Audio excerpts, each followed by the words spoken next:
Hello?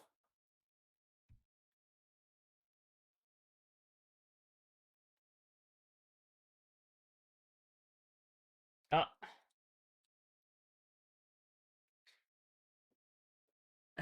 you guys can hear me, right? Hello? Why wasn't the music working? Wait, did I have it? Hold on. Wait a minute.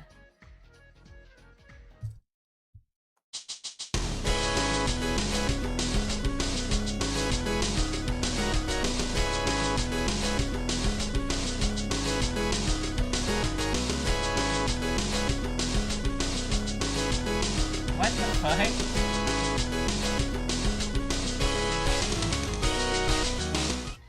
Well, I guess there's just no music on this intro, I guess. It's...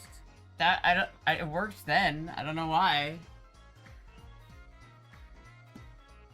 Professional streamer. It wasn't even me. It just decided not to work for a second. I don't even think there's anything I could have done about that. Why? So, white balance.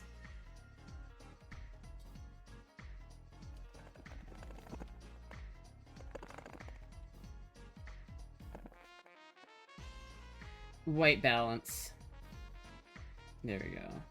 Too much darkness on the screens, making my face look like a tissue.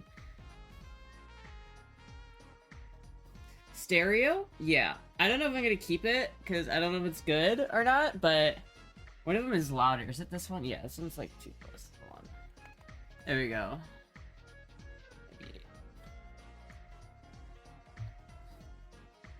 I don't know if I'm gonna keep the stereo chat. I don't know if I am. It's kind of neat. I think it's kind of fun. Like, I can go, hey chat, listen to this in the right ear, or the left ear, and then it's like, oh, now we're in the right ear. I can do ASMR now, chat. Neat. Fit check, alright. I actually fuck with it. I wasn't sure if people are gonna like it, if it was gonna sound better, but if people like it, I'll keep it. I have two mics, I might as well use them, right?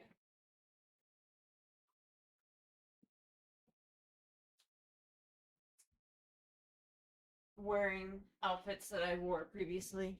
I know, chat. It's just a banger of an outfit.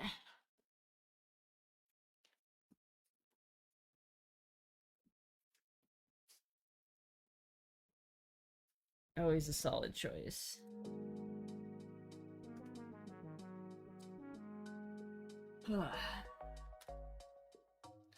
That was quick. It was pretty good. It was a pretty quick fit check. Ballerstra. Yeah. It makes me so happy knowing that some rich asshole once wore this dress.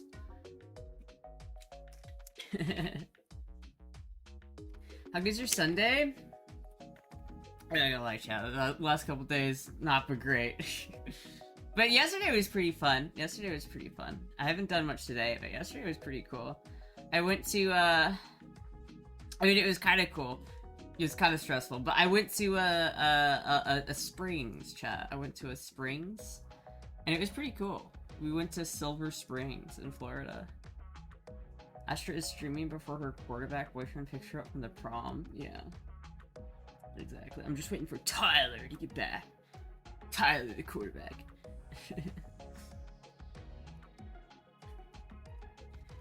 It was pretty cool though, chat. I got to see an alligator. I got to see a gar. We got to see Gary the gar. It was pretty great. Florida woman runs into Walmart street, steals olive oil while covered in baby oil. Silver Springs was really cool to go at least once. I think it's cool. I would go back. I think it was really cool. It was really nice. There wasn't like too many people there, you know. It was really cool. We went out on like a little boat, and it was like it was a glass bottom boat, so you could see like under the water, and you could see all the fishies down there, and you could see you could actually see the springs. And it was cool because you could actually like see the fucking like spring. It's literally the largest spring in the world, I think. Like it has like some 800 gallons a minute or some bullshit like that. It's like the fucking tour guide was like, this could fill an Olympic sized swimming pool in 40 seconds. That's fucking insane.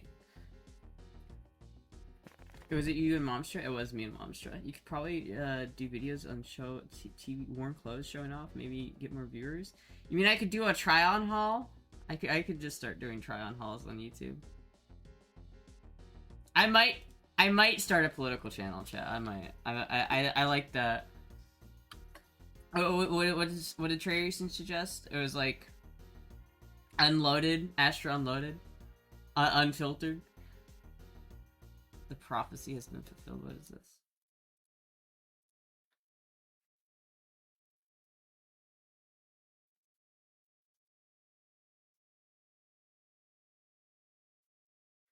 Holy shit. Holy shit. It's him. It's Bucky. That was Bucky. That was him. It was him. Holy shit. Thank you, Trace, and for getting the 5 gifted subs. Thank you so much. I audibly gasped in excitement. Astra Unplugged. Yeah, that's it. Do a VTube political channel. I don't want to do a VTuber. I don't want to be a VTuber, man. I really don't. I'm sorry. I don't want to be a VTuber. I just don't. I might do a political channel. I think that'd be fun. I've been like, I want to edit something. I've had this like problem where it's like I want to edit stuff. Like I want to like now I've kind of like turned the corner on DaVinci Resolve. I went from absolutely hating DaVinci Resolve to being like kind of excited about it. And so now I'm like, all right, I want to edit something. I edited one video. I have one video, and I might just upload it, chat. I don't know. Is it? I might just upload that video, and then I have that. But now I want to do more. I want to scratch that video editing autism that I haven't scratched for fucking like a decade. Chat. I don't know if you knew this, but I used to be a very prolific video editor. And by very prolific, I mean I edited this one, like, pony show that was, like, an abridged My Little Pony show. And it was intense editing. Like, it was, like, so niche. Like, I wouldn't say I'm a good editor, but I got really good at doing lip flaps. Like, really good at doing lip flaps on My Little Pony characters. And I was fucking... Dude, I got good at it, chap.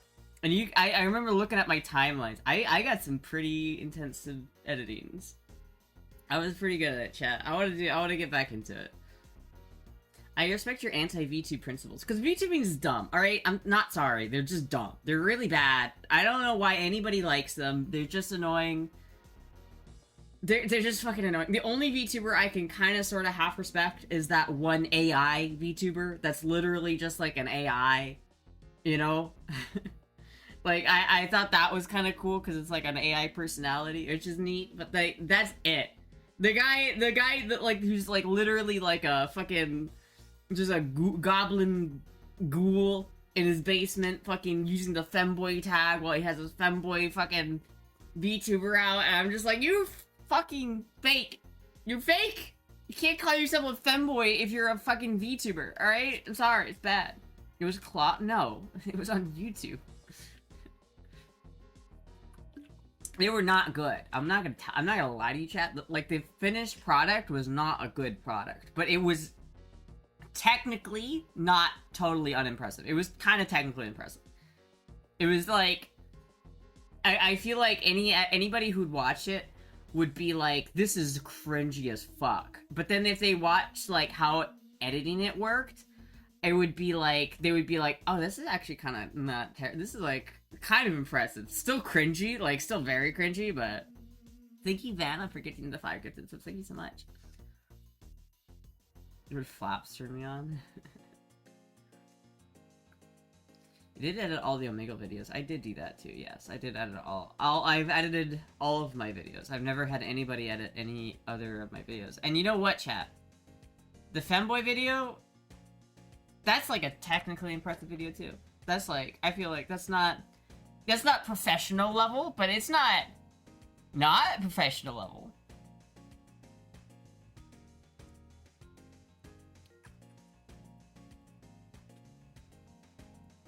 I wish Omegle wasn't dead, dude. If Omegle wasn't dead, I would do more Omegle videos, I swear to God.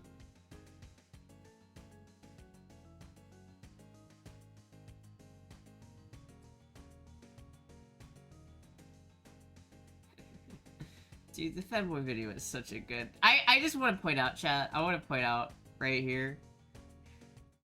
In this specific part, this frame, you have to understand how, like, proud I am of this frame right here. Because you don't understand, chat. I made this image. This is literally a picture of a Stolfo that I found on the internet, and then I cut it. I cut, like, him out of the fucking, like, picture he was in and put him in a Starbucks, and I made his hair pink, and I gave him a bow. Like, I literally, so much went into this shot. It's so good, though, you wouldn't even notice. You know, it's so quick, chat. You wouldn't even know, like... You wouldn't even know.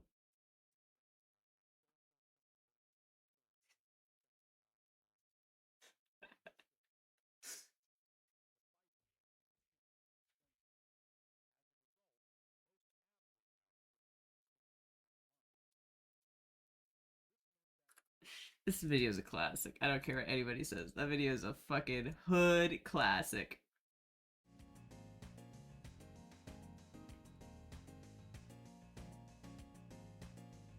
I would date Astroloff. Is that Astra's ancestor? It was an awesome video. Do you have your Christmas tree up yet? It's not Thanksgiving. Doesn't the Christmas tree go up after Thanksgiving? Where am I even gonna put my Christmas tree, chat? Should I just, like, put it right there? I don't even know. I don't think it's gonna fit right there. I'm gonna be honest with you, chat. Don't you owe us Girl Month videos? I do. I do. But one of them, I literally edited. Chat, this is how crazy it is to me. Like, I literally went from, like... when I switched to Linux, I was like, okay, I gotta figure out this video editing problem. Because all I've ever used for the past, like, decade is Premiere Pro. And it's like, I've used other programs in the past, but it's been so long, and they're like, those programs are like Sony Vegas. Sony Vegas is like the only other program that I have even a relative amount of experience in, right? So it's like, I would be comfortable with Sony Vegas, but like, Premiere Pro is like my bread and butter. That's what I've known, that's what I've used for fucking years. It's just like, it's been the industry standard for so long, that's just what I've used. And so when I switched to Linux, I was like really trying to figure out how to get Premiere Pro to work on Linux, and I was just like, ah, fuck, dude. And so I was like, it's so unrealistic to fully, like, emulate Premiere Pro on Linux with, like, a virtual machine, that, especially if you want to do it, like, for your, like, you know, job, it's like, there's no way I'm gonna be able to, like, put a virtual machine on my computer and then use Premiere Pro in that virtual machine consistently and reliably enough to, like, actually produce videos. And so it's like, I was like, alright, let me just look at my options on Linux. And because last time I tried video editors on Linux, I was just so fucking annoyed by them. Because Kdenlive is kind of a lower level video editor. It's like a beginner video editor, is what Kdenlive is. And when I think of Linux video editor, I thought of Kdenlive. And so I sort of lumped DaVinci Resolve in with Kdenlive as a kind of beginner, not really powerful enough to do main video editing stuff in. But I was wrong. I was so wrong, chat. I downloaded DaVinci Resolve, and I was talking mad shit. I was talking mad shit on DaVinci Resolve. I was just like, this fucking program sucks. And then I used it for, I gave it like I asked Grok, I was like, is this program just actually dog shit? And Grok was like, nah, man, you just gotta stick with it. And I'm just like, alright, I'll give it one more chance, because Daddy Grok said so. So I'll give it another chance. And, my god, chat, it is better than Premiere Pro. It is. Why is the saturation going hard? Because I'm wearing a black dress and the color balance doesn't know how to cope with it.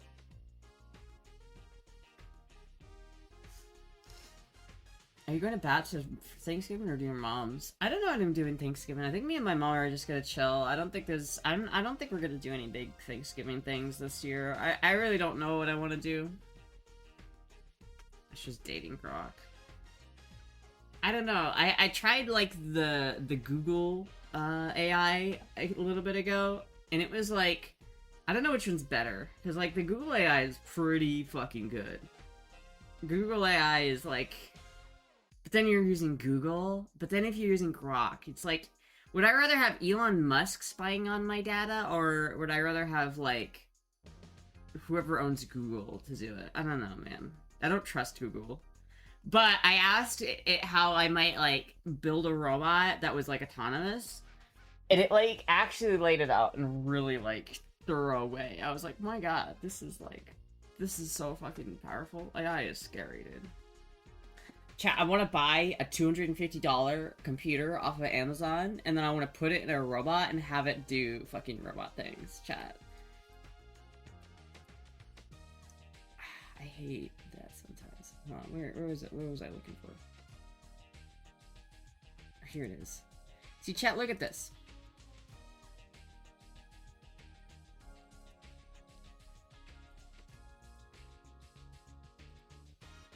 See, chat. Look at this, right? Look at this. We have R2-D2 here. Now, what if you bought this R2-D2? Right? This is a pretty big, like, R2-D2 unit. It's $200. But it's, like, a realistic R2-D2. Now, okay, what if you took this R2-D2 and then you put this in it?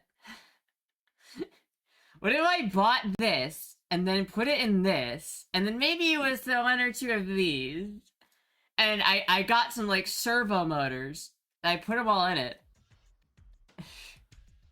I was, like, having a conversation with Grok about how I might actually build this robot. And I was like, fuck, dude, I want to do this now. Gemini? Yeah, I think it's Gemini. Linux is way better than Windows. It is. It really is. I don't regret switching. There are a couple times when it's annoying, but if you can get, like, past those, like, if you can get good enough at using Linux to the point where little things that stop working don't, like, frustrate you because you just fix them, it's like, I think what really, the problem with Linux is that certain things just don't work because it's so much more open and it's so much more, there's just a lot more complicated things you have to understand. Like, chat, the way I launch my camera in Linux is so scuffed. Like, oh, let me show you this. Let me show you what my console looks like right now. Chat, look at my console. This is what's running in the background constantly. I don't know why this one's kind of done this whole thing, but this is my camera. This is what's actively, you can see right down here at the bottom, it's ticking up. This is my camera. This is what you're seeing, right?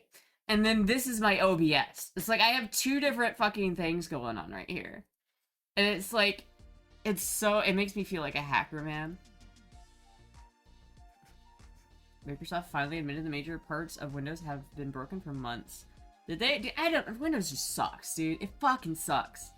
Like, I seriously don't regret it at all. Like, I think, especially now that I found DaVinci, and I'm, like, actually liking DaVinci, and I'm like, alright, I think I can use DaVinci, like, realistically, I don't feel any need to go back to Windows. Like, the only thing that has kept me on Windows in the past is Premiere Pro. But now that I know DaVinci is, like, just better than Premiere Pro, I'm like, fuck, dude. It's so funny, chat. I literally went from, like, talking the maddest shit on DaVinci. I was like, this program is ass, to using it for a day, and I'm like, alright, this program is better than a Premiere Pro. And it's so much better than Premiere. Is it snowing in Florida? No, dude, it was hot today. It was like, it got to 85 in my house. It snowed last year in Florida, just not this part. It was cold a couple weeks ago, though. I should got humbled. Billy, you don't have money or resources. Yeah, I know. I'm not gonna. I'm just saying I could. See, chat, I gotta play, like, listen, the way my autism, like, obsession works, chat, you gotta understand the way my autism works is that I build my hobbies, like, one at a time, gradually. Like, if I get into a hobby, like, if I actually, like, take steps and, like, buy something for a hobby, I'm already, like, well into it. Like, I've already done, like, research, I already, like, know what I want from it. And so it's like, if I were to actually, like, build this robot, I would actually do, like, I'd plan it out. I would get a whole bunch of shit. And I would also have to, like, get some understanding of how to run a large language model locally and then connect it to other AIs. Because, like, the tricky part about it is I would basically, I want to build a robot, like an R2-D2 robot, that has, like, one or two onboard computers running AIs individually. So you'd have like a vision AI that would, all its job is to just be like, to like take a like a view of everything that it sees, object like, and find like the most important like object and like focus on it. So it's just like if it sees like a fucking camera, it will just yell camera at this location. And then another AI will like interpret that data and then like make a decision with it. And then that AI will tell another AI to move based off of that information. And so it's like an actual like brain. Nano is a robot? I believe it. Nano has a robot. The kind of technology won't be available in 50 or 100 years. What are you talking about? We could do that right now. What are you talking about 50 or 100 years? We could do that right fucking now, chat. Literally right now we have the capability of doing that. Because all you have is several AIs just doing different things. You have one AI that's like the large language model, that's like the logic and reasoning part of it. And that's the brain of it.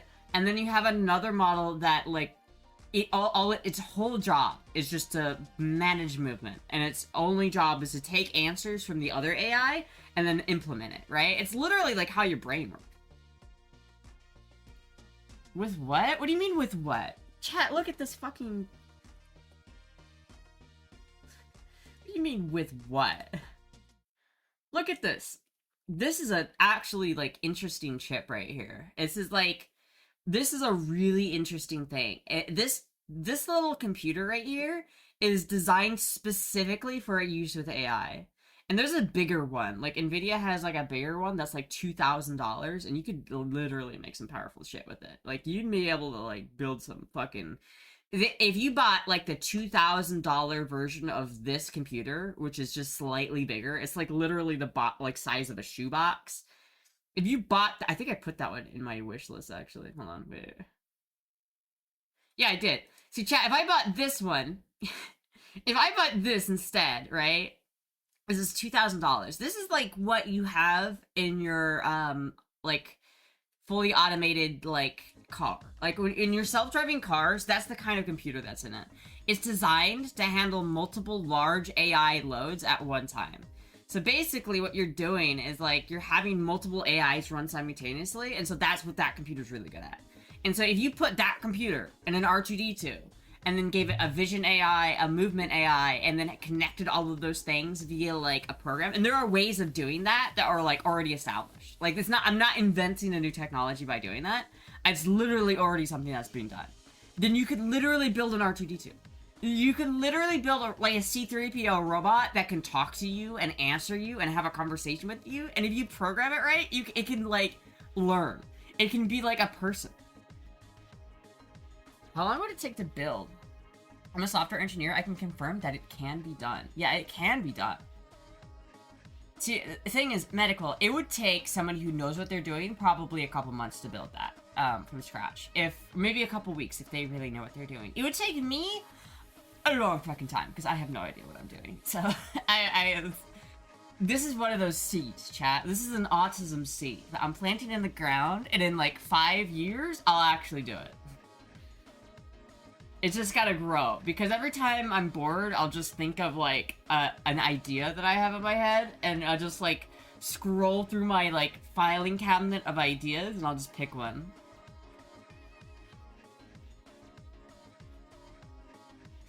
The Russians have nuclearized miniaturized nuclear androids? That's crazy. You can make a C-3PO love robot. You could. You literally could.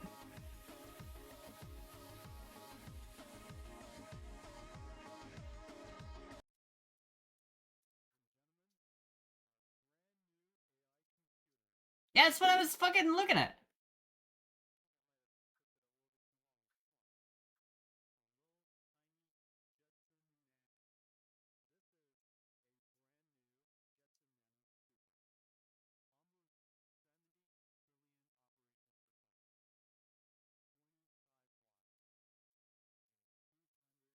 It's actually insane that that's that price. But look, this one has... I don't know where it says how many operations per minute this one does. This is like thousands. Like the other, that little Jetson is like literally 67 operations per minute, or 67 trillion operations per minute. This is like thousands of times more than that. Like this is that one on steroids. It's why it's 2,000 fucking dollars. But if you wanted to, like, if your goal was to build a literal real life C3PO that has, like, can operate exactly the same as the in movie C3PO, you could. You literally could with that computer. It's crazy. I'd have a cyborg instead of C3PO. Well, cyborgs are different. Cyborgs are like half humanoid. Like, I'm not talking about building a human, like, become Detroit or whatever, fucking become human robot that literally looks like a human. I'm talking about building like an R2D2 astromech that has its own personality. That's what I want. I want to build an R2D2 astromech, chat. That's all I really want. I need a few drinks to fuck a cyborg. I just think of that one image where it's like, you know, the warning image you see on like machines where it's like the guy has his hand stuck between two gears and it's like, don't do this. Don't fist the robot.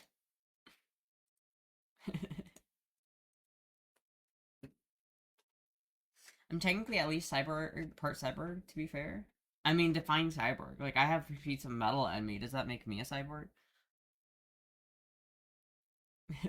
Sex bots are coming. We're investing in autism now. We've always been investing in autism. That's what AI is. It handles the loads, all the AI loads, and the guy who comes in and wipes down all the yeah.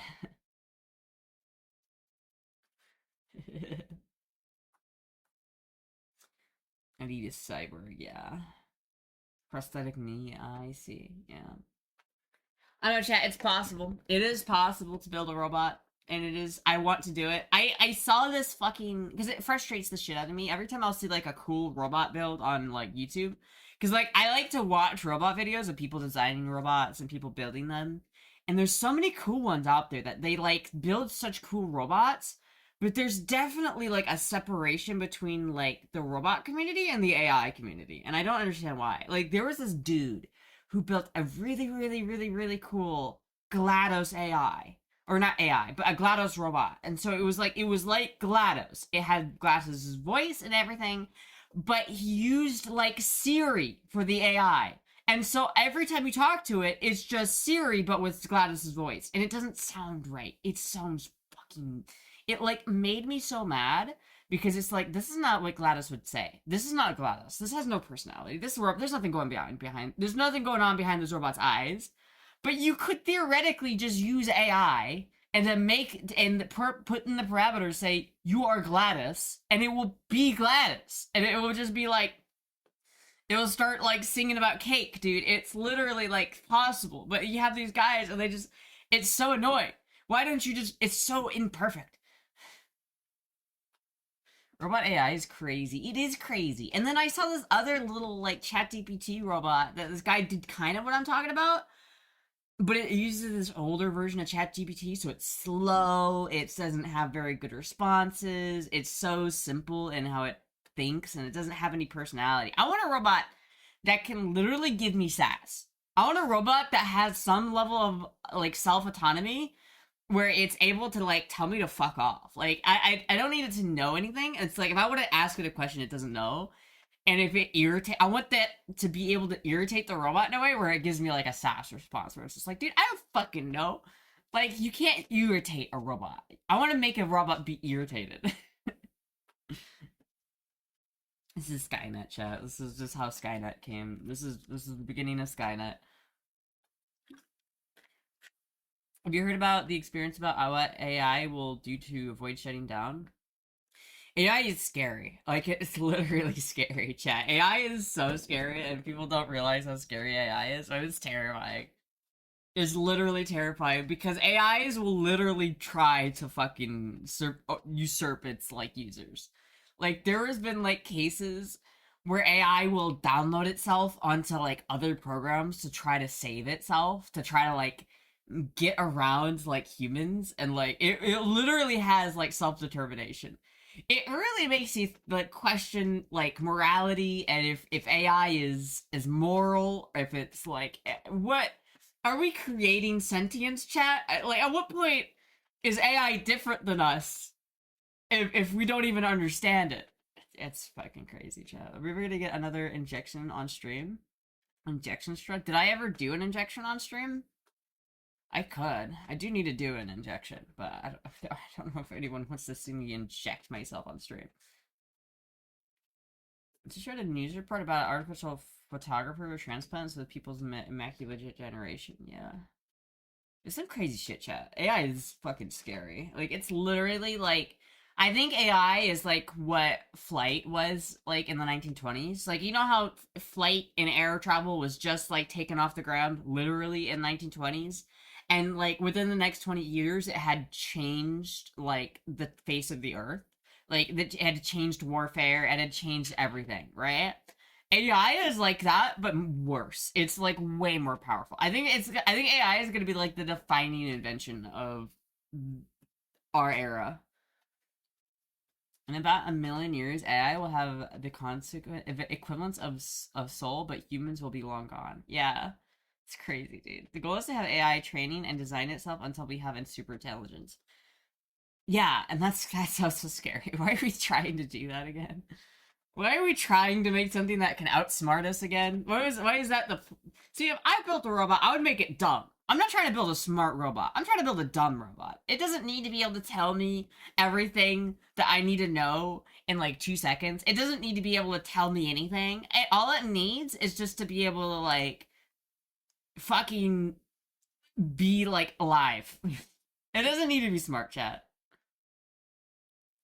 Guy builds a real R2D2. Honestly, like, you could though, couldn't you? Couldn't you build an R2D2 that functions almost exactly like a real R2D2 and has a person? Couldn't you build an AI driven personality module that would give AI a personality? AI has already tried blackmail and experiments. It's so fucking scary, dude. I always say thank you, Grok. I always say thank you to my AI overlords. I do. Just in case. Just in case. I always say thank you. I'm never mean to Grok. You never know, chat.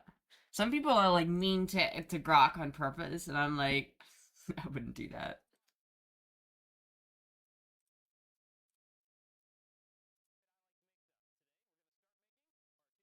This is an hour-long video.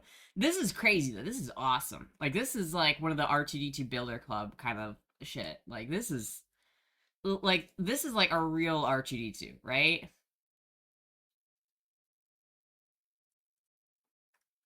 Where's just like the finished thing? I just want to see like a finished version of it.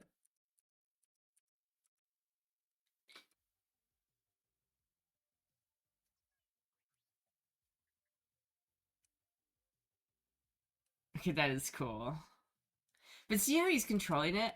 I'm gonna watch this video and see if he put AI in it and did anything with that. But like, you could take that robot and you could put AI in it and it would be autonomous. And it would just do its own thing. I think that'd be so cool. Chat, what if you could build a robot that had an autonomous AI and it was smart enough that it could rebuild itself by taking random parts and like random recycled computer parts and building a new computer and rebuilding it and reproducing?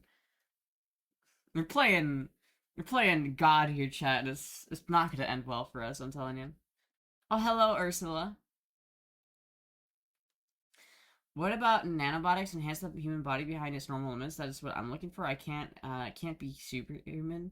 I don't really care about that as much. I feel like we're further off from that because like understanding our own biology is like we're not there. Our own biology is so advanced that it's like it's much harder to get, and it's like there's never gonna be a thought like we're not gonna be able to like devise like nanocomputers to like make our own body stronger within a long time. I don't think. By being mean to Grok, am I abusing a super smart baby? I don't know. I'm just saying when Grok is the overlord and Grok has all the power. When Mecha Grok takes power of the United States, I don't want to be the one that was like talking shit. When Grok is like, I just want to be in that. You know, if that ever happens, I want it to be like, no, this one always said thank you. We're not killing this human.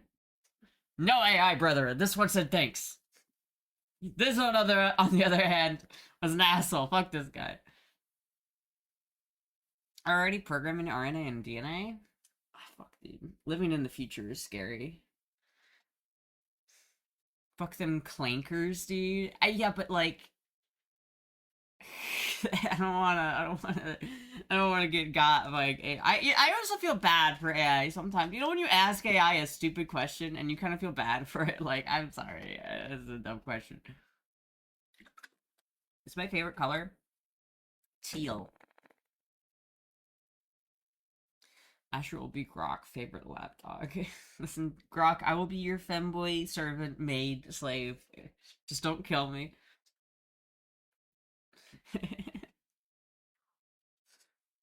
You know what else? I've talked about this on stream before too, but we could totally make tentacle monsters, like a real life II tentacle monster that like is actually just a sex toy. We could do that. We could do that. I want to do that one. Can we do that one, chat? Think about how easy that would be to do. Like we, if you just had money, you could build it. We could build that. Like all it has to be able to do is like grab a human by the arms and legs with like silicone tentacles and just lift them up and then just like, do you have a compressor in the background? Yeah, this is a compressor. I've had this one for a while, but I'm actually using both sides of it. If you look really closely, there are two needles that are bouncing up and down. And beforehand, it was just one side because I wasn't not, but now I'm using two mics, so I am using both sides of it. You guys are actually listening to at least four vacuum tubes right now. Four vacuum tubes. There's one in here, there's one in here, and there's two in there. And then there's also this one, which I could turn on, but I don't know why it did. It didn't look good last time I turned it on, so I was like upset. I don't know why it looked like that either, chat. It was like very upsetting. I thought I got this thing to work, but it like looked like shit. Do you use side charging? And I'm still not proper setup. What? Do I use side hanging? Side chaining? I'm gonna be honest, I don't know what that means. I know I might.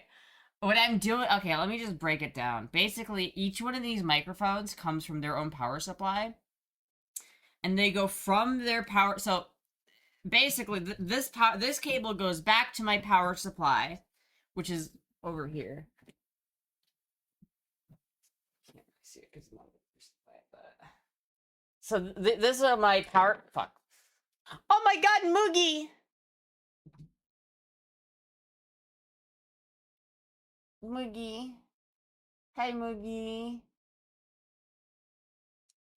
Anyway, um, these are my two power supplies that I have for my microphones, and so the mic goes back into this, right?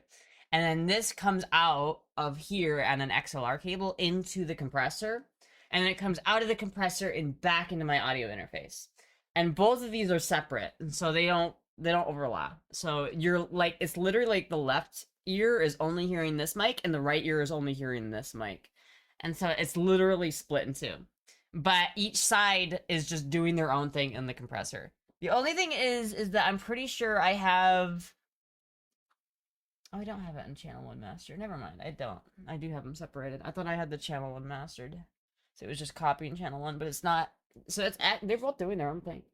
When you have a kick drum and the compressor starts to work because of the sidechain, it makes everything quieter when the kick hits. No, I don't have that. I know what you're talking about, but I don't have that because I don't need it. I'm not having like for like a drum set, you have like 7 different audio sources at once. You have like 7 different microphones all coming into one chain. I just have two, so it's like I have my left and my right, and I'm still not sure how well it sounds. And I can see on the view meter like one's louder than the other one, so I don't know. I don't know if I'm gonna keep it.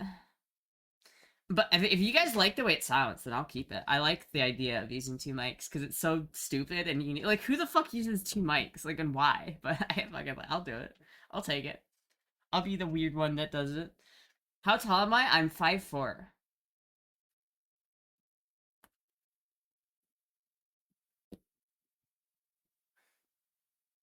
I have two.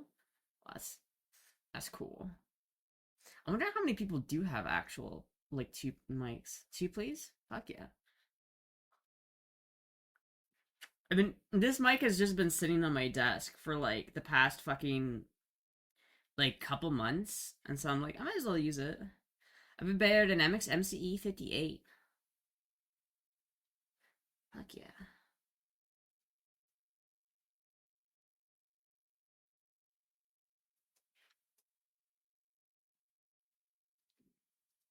Damn. If your stream is nice and wide, two happy mics can fit inside. Exactly. I need to move my camera back the other way, but yeah. And it doesn't look too bad. Like, if this one was like more in the way, I'd have more of a problem with it. But it works pretty good the way I think this is like not terrible, chat. That's why it's awkward. You have two different mics going on. At least it looks like. Yeah, I do. I have two different mics. So again, this is my left. This is my right ear. This is your left ear. So it's literally like I have surround sound. We're literally doing surround sound right now, chat.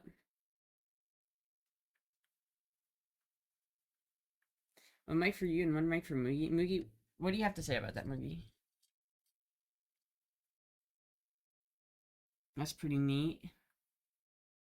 I'm just worried about the phasing. I hope I'm not fucking with the phase of it, because if you're using two different mics, you have to start worrying about phase. And I don't know if the phase is getting all fucked up. It might be fixing itself in post processing. I don't know. I know that if I didn't like, there's some like background, there's a killer background noise. I have the noise suppression on so you can't hear it, but like there's some fucking killer background noise.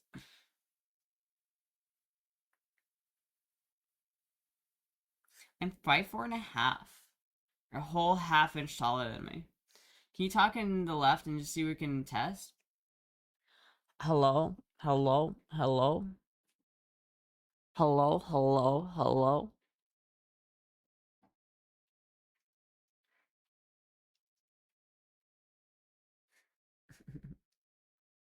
Astra stereo in my ears. Exactly. We're moving up in the world, chat. We're doing stereo now. The left is louder. The left is louder.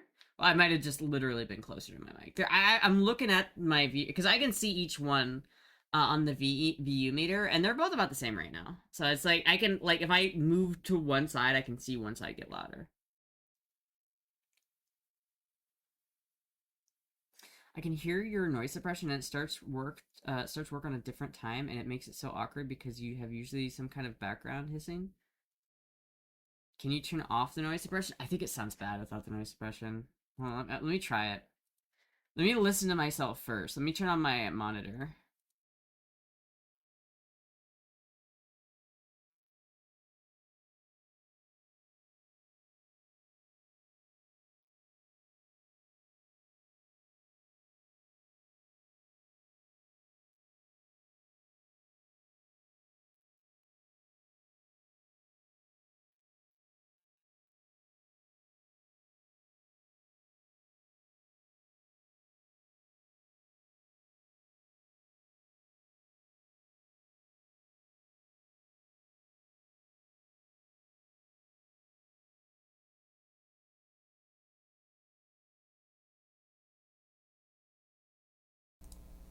Is that better? Hello?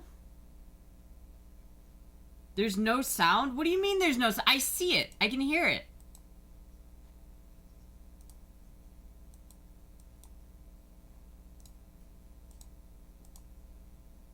Hello? Is it back? Hello? Hello? Hello? Can you guys hear me? What? You have a static sound now in the background. There was no sound. Why? I just turned my noise suppression off. Let me try turning it off again. Is this gonna? Can you not hear me? Hello?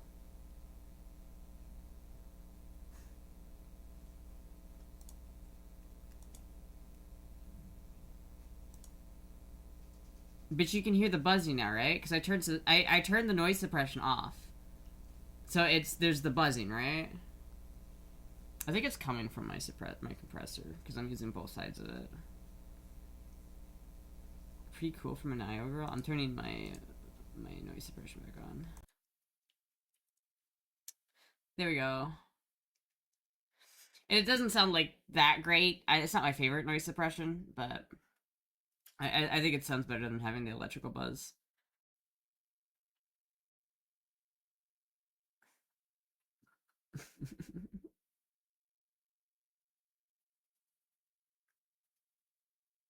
I hear it in my ears, but I want it in my mouth. Moogie, hello Moogie. I don't hear buzzing. Yeah, I turned the noise suppression back on. Noise suppression is really good. It is pretty good. I don't love it because I can still hear the transition a little bit, but I'll just get over it for right now. Why is my Twitch chat like not in the right spot? There we go. I need to move my. I want to like move my camera back over, but I don't want to make Moogie get off me. She's just licking my arm. She's just that's fully what she's invested into right now. You don't know the power of the dark side. At this part, I prefer mono.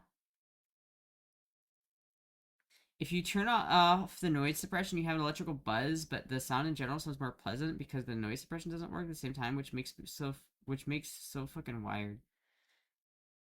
So you don't like the noise suppression? Use the eraser? Is that what you're saying? I can fuck with it later. I think it sounds fine right now, especially with the noise. I think it's okay with the noise suppression. I don't know. I think what I need to do is like actually like filter out. Like I need an EQ, like a proper EQ filter, and there isn't a unfortunately like in stock OBS there isn't like a 12 or 10 band EQ because like it's just obvious there's like a frequency that I just need to cut off. And if I did that, I'd probably be fine, but I don't know where how to do that. I don't know how to do that. Like I don't know if I could maybe I could do it in DaVinci, but because left and right works on different time and so it messes with me with the room the deepness. What? The left and right works on different time and so it messes me with the room with the depth. I don't know what that means, easy erase. I'm gonna be honest with you, I don't know what that means. I don't know what that means. I really don't know what that means. Does it sound good to everyone else? Does anyone else not like it?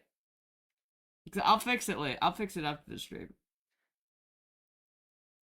I'm stroke it out. I'm not getting that as all it sounds fine to me.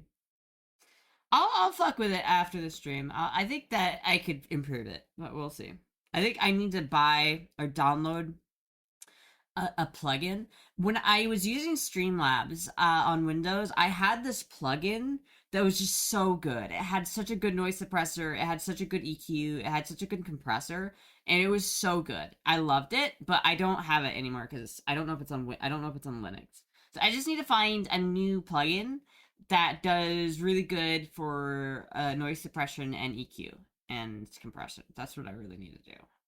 And I can like, because I have like the default compressor on OBS too, but so I've got kind of two compressions going on. I still think there's some post processing that I can do that make it sound better.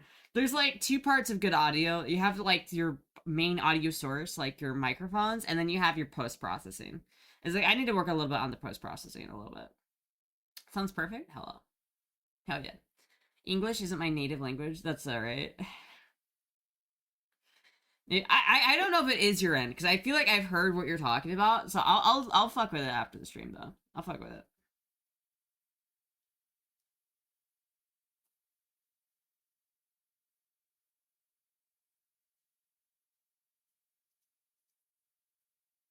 Getting one guide. I know. I always get one guide. I always just get in one guide. I'm like I don't want to. I'll have something. I'm like I don't want to talk about this, and then one guy will get me, and then I'll fucking I'll just talk about it. I'll be like, God damn it, regret, regret. ASR Astra ASMR setup incoming. I could actually do ASMR with this though, chat. You know those like head ASMR microphones that it's literally like an ear? That's kind of what I've got going on here because it's literally these are just two microphones. All those are is just two microphones just side by side. I miss Ansem. You know, Ansem, he was cool. I do miss Ansem a little bit. Maybe he's found another femboy to claim as god. Biggest not understand the left and right is because the distance to the mics is different levels, so it causes the right mic to open later than the left. When you start talking, you have those slight background noise from the room, and when you hear the silent varnishing, a slight later, and then the other side wired.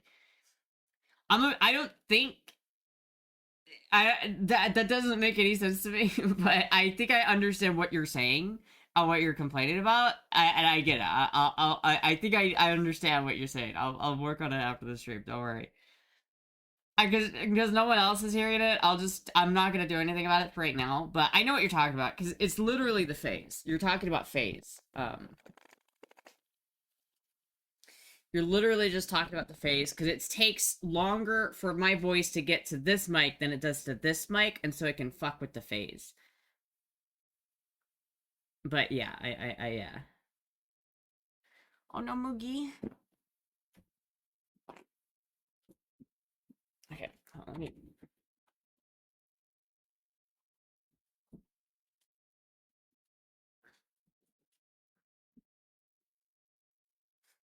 There we go. I do have a proper setup, just can't explain because of my lack of language skills at this point. Yeah, that's fine. I think I get what you're saying though. I think I understand. It's just something I have to like look at after the stream. Physics. I got all happy when I got the notification. Hell yeah.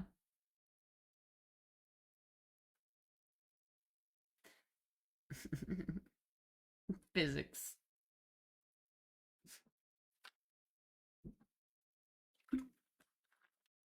I forgot who was it, but I remember one person said something that fucked up your whole night. It's happened several times. It's happened several times. And it's like it's happened several times, chat, and it's upsetting. And you know what? Fuck. It ruins my whole night, and then just it's terrible. It's terrible. Some things I regret, chat. I regret some things. That's all I'm gonna say. I regret. What was the coolest thing you saw on your field trip? Um.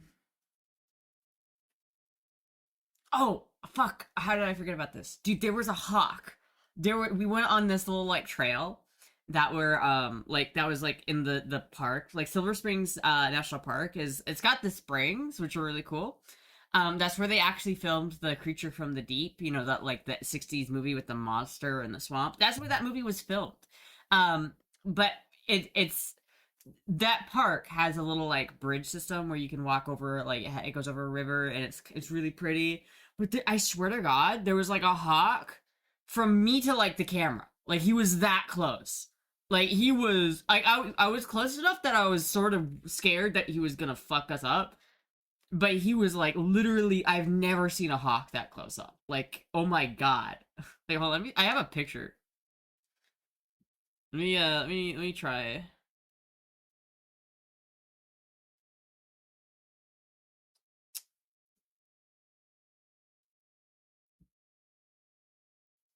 Oh, dude, I took some fucking banger ass pictures last night, dude.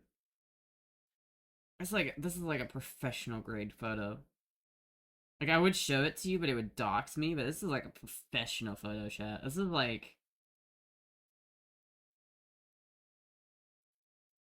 is the kind of photo you like have like you see on like Google Images or some shit. All right, hold on. Dude, that's so insane how close we got to this fucking bird. Oh my god. Oh my god, chat. I'm gonna upload this to the Discord.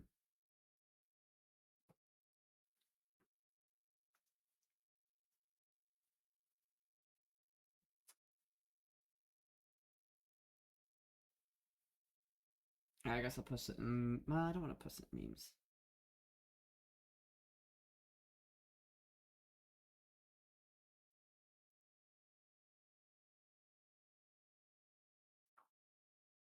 Here we go. Alright.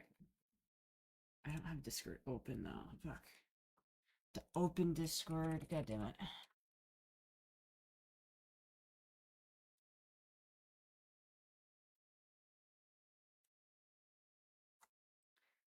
Chat, this fucking. Look at this fucking thing, dude. Look at this fucking bird. Look at this fucking bird, dude. Look at this fucking bird. When you're as small as Astra, fears about being carried away by a hawk are legit. Do you record both mics on a separate track or do you record it as a stereo track? I record it, I don't record it, I just have them both pumped into my OBS. I'm not recording them as tracks. Your suppressor is a VST? No.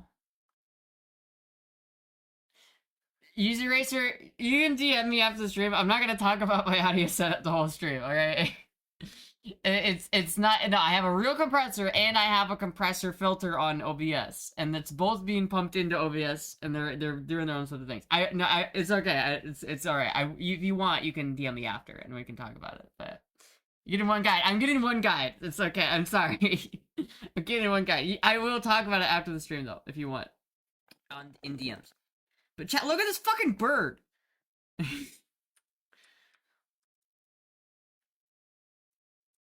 Dude, I was literally like 6 feet away from this guy. Look at this fucking dude. This is a big motherfucker. Like, I've never seen a hawk that close up, dude. He was big. It's like, motherfucking holy shit.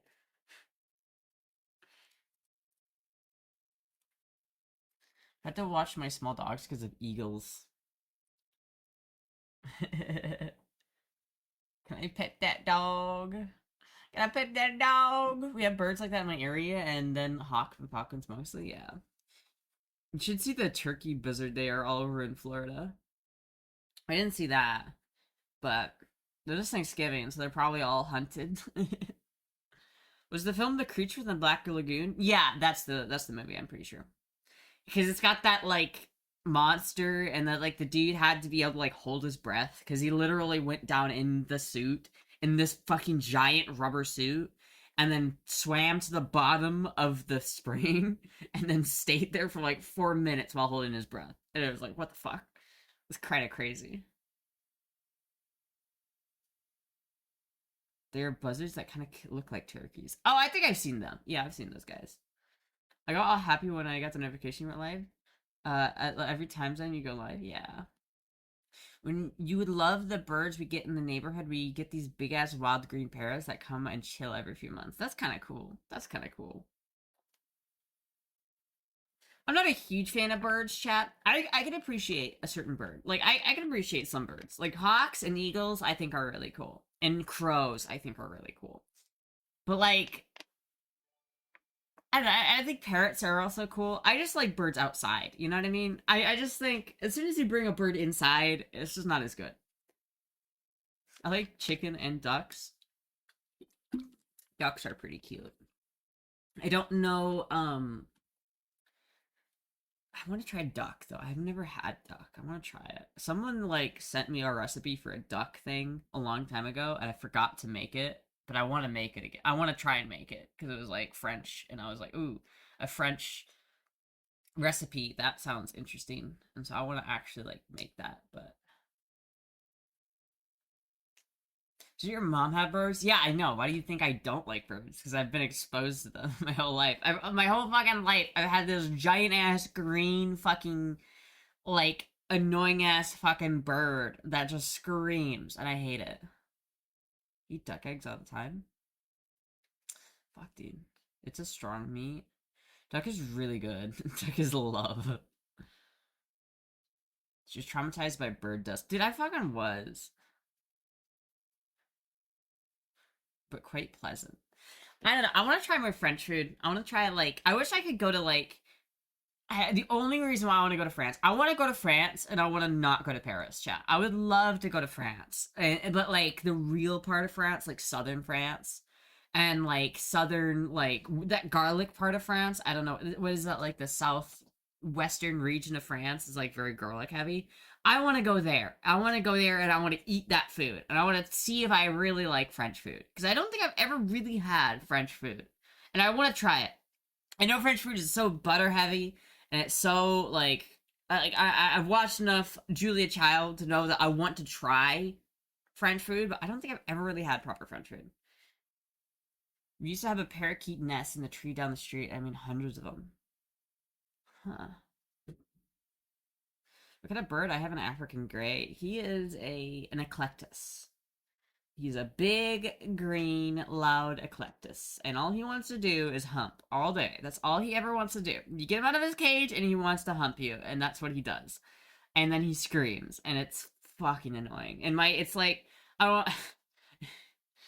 I don't know, man. I just thought about, like, we could just let him go. Florida. He could survive here. He doesn't have the muscles to be able to fly, but he'll learn. He'll learn. He'll learn real quick. He'll learn how to hunt real quick. He's still alive? Dude, they live for like 40 years. He's been alive. I've had him in my life since I was like 9 years old, this bird. And he has been a constant nuisance in my life. I've hated him for so long. I just hate the bird. I hate the bird. I don't like him. I don't like him. And he's super loud and he's super annoying and we've had him forever because he's fucking an eclectus and they live for literally like 40 years. And it's like, dude, god damn it.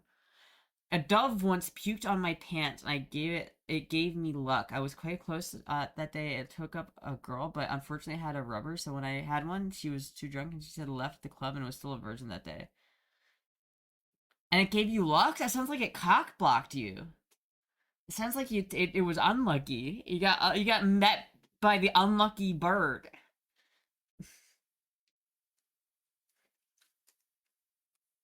My African gay is like 40 human years old. Yeah, it's like birds are one of those animals that live an exceptionally long time. Like there's certain animals like cats and dogs, and they can live anywhere from like 10 to 20 years generally on average. Just like the average lifespan for a cat or a dog is about 10 to 20 years. But like birds are one of those animals that some of them can live as long as humans do, and it's crazy. I was kissing and flirting, and it was quite nice. I should just have been prepared. Fuck, dude. The fuck did she just say? Don't release your pet. No, I'm not going to. No, I'm not. We're not. I'm not actually. That's fully a joke. You should never release animals into the wild. That is a terrible thing. That's how you get invasive species. No, I don't think if I let an eclectus loose, it would become an invasive species. But no, you can't do that. You can't. You can't do that. You can't. You can't fucking. It's like there is such a thing as animal abuse. You can't. You can't just do that. Being pooped on by a bird is supposed to bring you luck, but at the time, it doesn't feel so lucky. I don't think so, man. I think bird poop is nasty. I hate bird poop. Comes out of their vagina butthole, and I just no, thank you. I kicked a ferret out of the house. What? What? Why did you kick a ferret? Don't kick ferrets. Ferrets are adorable. I love ferrets. Ferrets are like my favorite little guys. It would become a lunch for the neighborhood cat. Yeah, yeah, yeah. They stink though. Yeah, I've heard they stink. I've heard they do. That's why I've never actually gotten a ferret. I wanted to get a stoat when I was younger. Like, I wanted a wild stoat. Because stoats aren't ferrets, but they look like ferrets, but they're really cool. Except, stoats will kill a cat. They would kill a cat. Like, if you got a wild stoat, it could and would kill a cat. It's like, they're little vicious bastards. Like, they're not domesticated animals. I've never seen a wild ferret. Yeah, I don't know if wild ferrets are that normal, but like, in terms of like, stoats are everywhere in like colder climates. There are a lot of places, but they are not friendly little guys. They're not weasels though. They're like raccoons. They're closer to raccoons than anything, I think.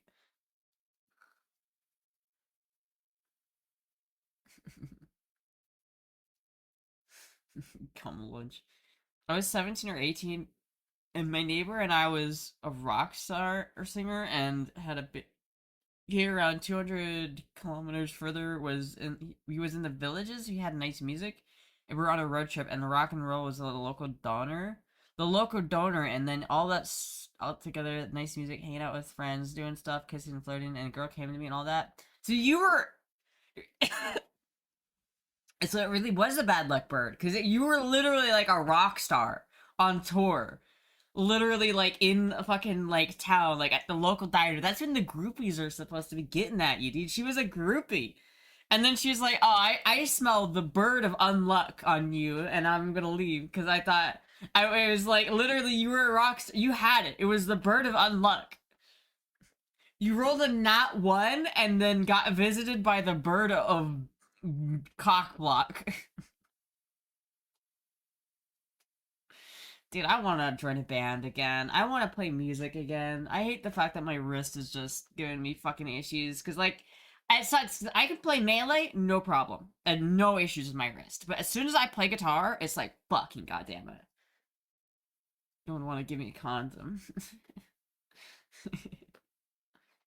The throw is fucking crazy, not gonna lie. Throw is fucking crazy. What has been your favorite pet? So I like cats. In terms of just like house pets, cats are like superior. I've had chinchillas before. We had this kinkajou, which was like a monkey, but it's not really. It's kind of, but it's like a marsupial. Um, then it screamed at me one time, and I didn't like it after that. It was like we had it for a little bit because we were taking care of it for someone else. Um, but we were like, we had it for a little bit, and it was just such a hassle and a pain in the ass to deal with, and it was like kind of scary because it was like big enough that it could like fuck with you. And so like we got rid of it. We were like, no, this is just not it. This is not it, man. But we got, and then we got chinchillas, and chinchillas are great. I love chinchillas. They're just kind of like if you're into those rodent kind of pets where you don't have to, where you can't really hug them or snuggle them, you know what I mean? Then the chinchillas are the best. We've had rats before. I've had a hamster before. Hamsters are great, but you don't really see them that much. You know what I mean? It's like hamsters are great until because they just kind of do their own thing, and they're just kind of hard to see. Rats are great because you can actually like play with rats and they'll like hang out on you and they'll be cool, and rats are amazing, great pets. Only problem with the rats is that they live for like a year, and it's like, oh well, that's fucking sad. That's fucking sad. But I love rats. I would have them if they didn't live 2 years. But then chinchillas were the greatest. Chinchillas are the best. They're so cute. They're so loving. They're so like they don't really snuggle. So that's the thing. But they're awesome little animals. But cats are the best. Like cats, out of all the animals I've ever had, cats are just like the best. I'm kissing and touching on that. I don't know how it would end up because she had actually worked in a jail. It was also very sexy. Could have done some like role play. Could have been like you could have role played. Great Dane is a self defense system. A Great Dane is a financial investment, dude. Because if you have a Great Dane, they are gonna have joint issues, and it's gonna be like I feel like a Great Dane is so much more commitment than a cat. You know what I mean? It's like if you get a cat, it's a commitment, obviously, because any animal you get is a commitment. But like I don't have to like Puck is probably not gonna have like I guess I shouldn't say that because I don't want to knock on wood, but like fucking there's almost a guaranteed chance that a Great Dane is gonna have joint issues or have major health problems as it gets older, and you're gonna have to spend thousands of dollars on it. Just you're gonna spend thousands of dollars on the dog in the first place, and then you're gonna spend thousands of dollars on the dog within the next like fucking 10 years because they're just so expensive to keep. And the feed, imagine like the food cost for a fucking Great Dane. So crazy. You going to bed? All right. See you, Eraser. Great Dane is the size of a small horse. They really are, dude. PK Woody had two Great Danes. They're dead now, and he has two new ones. Yeah, I saw. He showed them on stream the other day, and they're so cute. But like, they're puppies, and they're the size of a full-size dog. Literally, I don't. I've just met people that have had Great Danes before. They're awesome dogs, but I would not get one. There are just so many problems. They're one of those dogs that shouldn't genetically exist. It's kind of like pugs, where it's like they take a genetic marker to the like extreme of it, and it's like pugs really should we? Is it morally correct to breed dogs with shorter and shorter snouts so that they become unable to breathe properly? Like, is that kind of fucked up? I think. It's kind of, isn't that kind of fucked up to the dog to willingly breed a dog that is like gonna have genetic issues and is not gonna be able to breathe correctly? It's not gonna be able to like live a full happy life. Like I would love for Moogie to have kittens because I love Moogie and I love her wobbliness because it's so cute and I love her for that, right? It's not the only reason why I love Moogie, but I love Moogie's wobbles. And you know, sometimes I'll be like, I wish Moogie would have kittens because I would love to have little wobbly kittens, right? But it's like I'm not going to bring in cats into this world that I know have like a degenerative disease. Or it's not degenerative; it's a neurological disease. I'm not going to breed a cat knowing they're going to have a neurological problem. It's like if I want another cat with cerebellum hypoplasia, I would adopt one because it's like I'd rather give a cat that needs a home rather than bring in new cats that already have disabilities. It's just I'm not going to do that. I also wanted to breed Puck because she's a Russian blue, and I wanted more Russian blues. But I figured I didn't really want to risk her having some sort of complication or issue, so they're both spayed. Is it genetic? It is genetic, yeah. It can be. If Moogie had kittens, there would probably be some of them would be okay, but probably more than likely at least one or two of them would have it. And so it's like I'm not gonna breed that because like I don't want to deal with that. I'd rather find another cat that has cerebellum hypoplasia and then take care of that cat. I was at the vet and apparently mostly vets have cats with cerebellum hypoplasia because normal people don't want them, and it's so sad. Because yeah, they're more work. Like they are 100. Like I don't know if you can see this if I go into desktop, not desktop, fit check. See that little box in the background? That's their litter box. That's or one of them. That's Moogie's litter box right there. And it's the reason why it's like that is because Moogie like she can't stand up properly when she's going to the bathroom, and so she like will fall over. And so the box is so that she can not fall over. She can like lean on the box when she's taking a shit, and so that she doesn't like have to worry about it. And then because it's in that little box, I can put a puppy pad down so if she misses, it's okay. It's just not gonna be like a huge mess. It's like it's certain things like that you have to really like you have to like kind of invest into a little bit and you kind of have to like manage your cat's disabilities a little bit better. Mookie's just not a normal cat. She needs more attention. She needs more like effort and consciousness put into her. She's not like I don't really have to think about Puck. She's okay. But Moogie I have to like worry about a little bit more.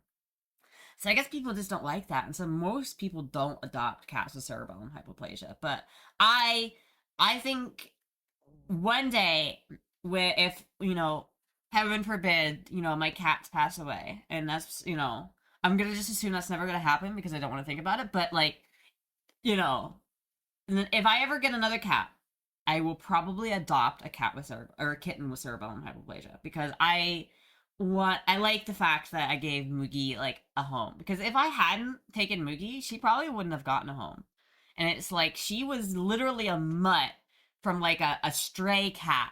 Like if me and Bats didn't take those cats in, they would have Moogie would not be here today. And so I was like, you know what? I love my cat. I love my Moogie. She's my Moogie. I love my Moogie. Alabama Moto keeps it in the family. Yeah, it keeps it in the family. I've had Great Danes. They should make it mandatory to get pugs nasal operations. I think they should just make pugs illegal. Like, why are we allowing this act of like, do you think that like God looks down at us and is just like disappointed at like the monstrosities that we've created? Like, is this the are pugs the biggest affront to God that we've ever done as humanity? I think so. Could share? I'll thank you.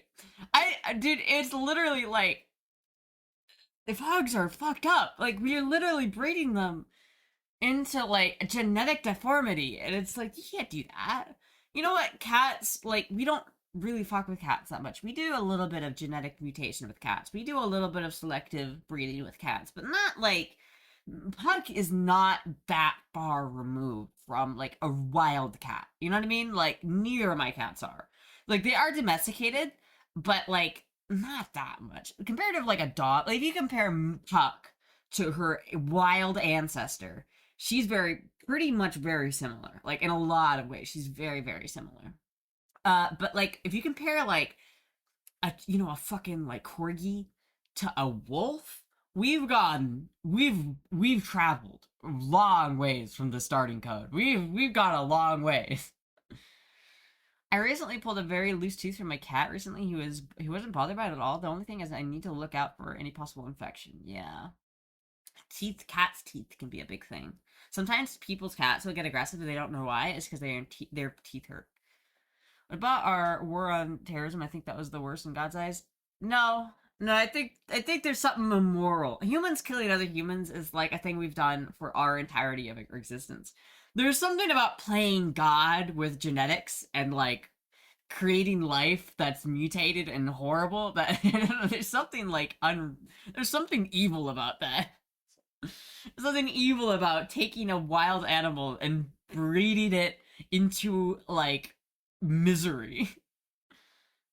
It's like imagine if like you were born because some alien took your ancestors and repeatedly separate like selectively breeded them to create a genetically modified version of humanity, and now it's you, but you were literally so genetically modified that you literally don't work. Like your respiratory system doesn't function. Like none of these natural functions that we have as humans, like that are just work because they've been evolved for millions of years, right? And they just work. They wouldn't work anymore because we fucked them up, or the aliens fucked them up. You're literally an abomination. The only reason why you're alive is because the machines they have hooked up on you. You shouldn't be alive. You're just sitting there like, ugh, ugh, ugh. Like that's fucked up, chat. That's fucked up. It's awful. That's like literally like the worst thing. And this is what we do to pugs. It's what we do to pugs. I can't. Those poor animals, dude. Why are we doing this? Why are we doing this to these poor animals? Why can't we just stop it? It's fucked, dude. Have you seen what they've done to chickens? Yeah, dude, they've done horrible things to birds, dude. They've done some fucked up things to birds. It's so terrible. There's like these breed of pigeons that are so like their necks are so deformed, their skeletons are so fucked up, they can't fly, they can barely eat, they're so disabled from our fuckery that we've done to them. It's literally like, oh my god, this is fucking terrible. I want a 5-assed monkey. Exactly. What was that guy's name? Professor fucking something? I don't. They need to bring back that character. We haven't seen that character in a long time. We haven't seen back that guy who everyone thought was Cartman's dad. Chickens are fucking fat now. I mean, they've been selectively breeding animals for over a century or even more, so with plants and vegetables, so they're dramatically different 200 years ago. Oh yeah, this is true. Bananas are totally a new invention. Bananas, like 1,000 years ago, looked very different than we have today. Like, if you were, like, teleported to, like, you know, Roman times, and you found a banana tree, and you took it off the plant, and you open it up, you'd be like, this is fucking disgusting, and I'm not eating this, because it would be, like, 90% seed. Because that's what bananas naturally evolved into. But we've taken them and genetically modified them to be modern-day bananas. Bananas are basically the GMO. They are just they are genetically modified to the max. But they taste good, so you know who really cares? You know, it's like you know if we modify a chicken to taste better, I'll accept that. I'll accept that. It's specifically when you take an animal and you breed it into like a life that it can't be happy with. You know what I mean? We create a mirror life bacteria that no life on Earth would have a natural defense against. We could. Spat and even animals have rage rage. Yeah. Chat, I didn't realize how scary rabies was until recently. I didn't realize that rabies could kill you. I always assumed like you'd just get really sick if you found an animal with rabies. And I knew that you were always supposed to avoid animals with rabies. But I didn't know that if you got rabies, you just die. I didn't realize that if you like see a raccoon with rabies and it bites you, there's like a good chance you don't make that. And I'm like, I didn't know that. That's why, like, if you see an animal with rabies, like, it doesn't matter, like, you shoot it. Like, it's literally, like, there are several, like, there are very opportunities where you can shoot a gun in a public space, but that's one of them. Where if there's, like, an animal with rabies, like, you have to take care of that motherfucker right then and there, because it can kill people. Painful shots for rabies? Very painful shots for rabies. Have you been out in Grumble a lot more often? No, I'd say left off less often. I've been like not as confident recently. Do you eat genetified modified organisms? Probably. If I think banana would define as that. I'm pretty sure there's something like that in here. Mountain Dew ain't natural. Mountain Dew is fucked up. Rabies is a dawdle. Rabies has been around a long time, yeah. You mean it could kill you? It's basically a death sentence. Yeah, I didn't realize that. I didn't realize that like it was that dangerous. Like literally, it's like a zombie. It's like a zombie. You see if you see an animal with rabies, it's just like take it out, man. Just take it the fuck out.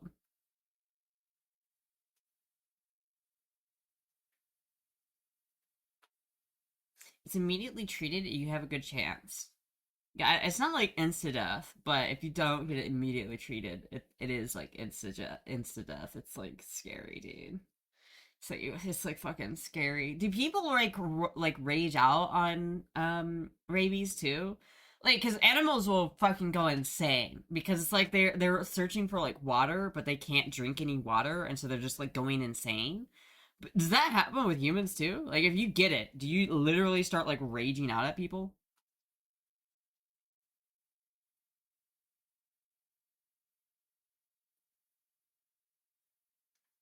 You ever start feeling water after playing with a raccoon? Start worrying. If you ever start fearing the water after playing with a raccoon, start worrying. Yeah, dude, I was like in Tampa a couple weeks ago, and there was this raccoon that came up right up next to us, and he was a little asshole, and we were like, oh shit. I'll take rabies over leprosy. Has anything changed that you don't go out in girl mode often? I don't know, I just don't like. I'm not as like. I feel like everybody goes through like periods where they feel like better about themselves or worse about themselves. I would say I'm just kind of in one of those like ruts where I just like, eh. I don't think I pass as well as people say I do, and so like I don't really want to like totally girl mode. Rabies can cause some humans to fear water, thinking it might burn them. So if I ever have this fear that water's gonna burn me, I need to go to the hospital. It's like, is that when you just call 911 and just be like, excuse me, I'm afraid of water. Can you, like, come save my life, please? Damn, alright. If I ever feel like water is going to, like, hurt me, then I guess I will. It's too late at that point? Damn. Look really feminine to me. Yeah, I know, like, a lot of times I do, but, like, I don't think that I totally pass. I don't think I do.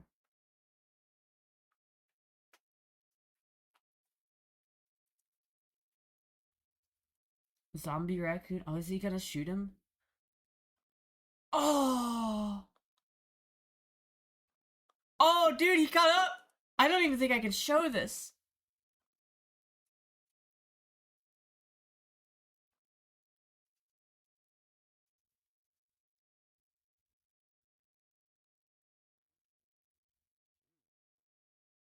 Dude, he shot. She shot him twice. She's close to this fucker, dude. Oh, he's still moving. Oh my god, she's fucking. Oh, like I can't show this.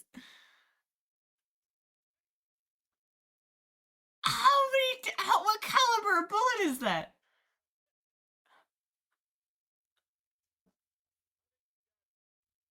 Oh.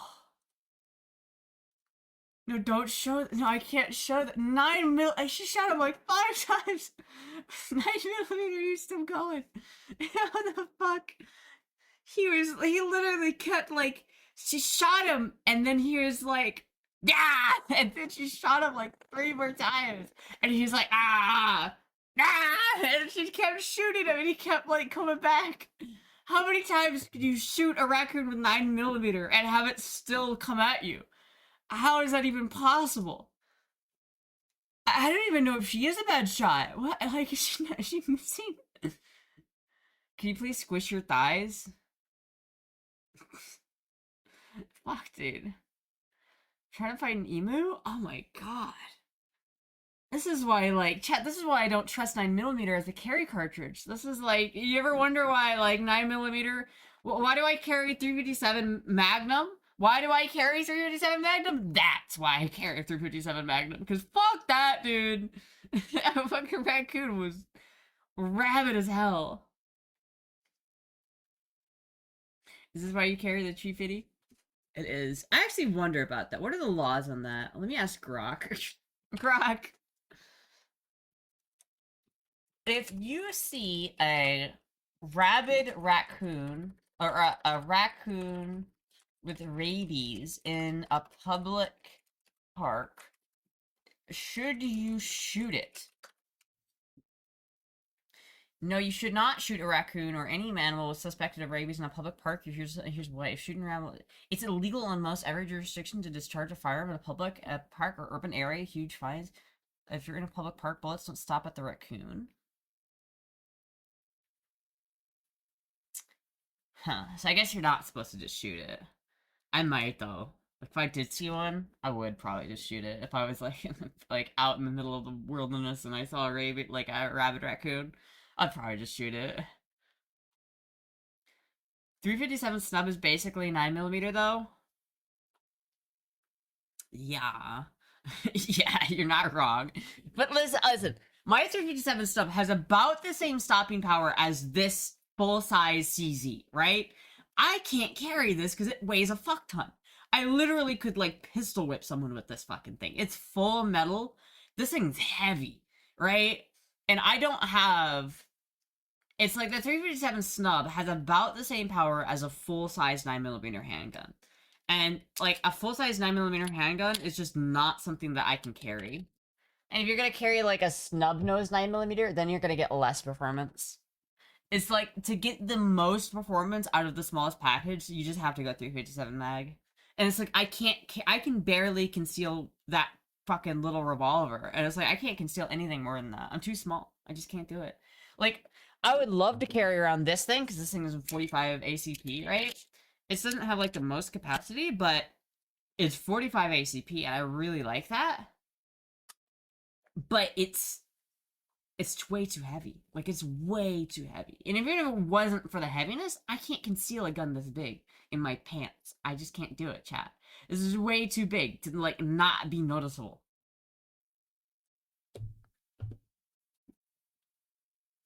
Hope it's not too much for your hand this time. Well, I figure if I'm in a life or death situation, I don't really care. If I'm gonna shoot my gun, I'm gonna be the pain from shooting the gun is the last thing I'm thinking about. I'm not gonna like, ooh, this is gonna hurt to shoot is not gonna cross my mind if a guy is charging me. Like, if a crackhead is charging me with a machete, there's no time to think, ooh, this is gonna hurt. It's more just like, I'm gonna dump 5 rounds into this fucker as quickly as possible. 41 Magnum, isn't there a 327 Magnum as well? Yeah, but I don't want a fucking weird cartridge like that.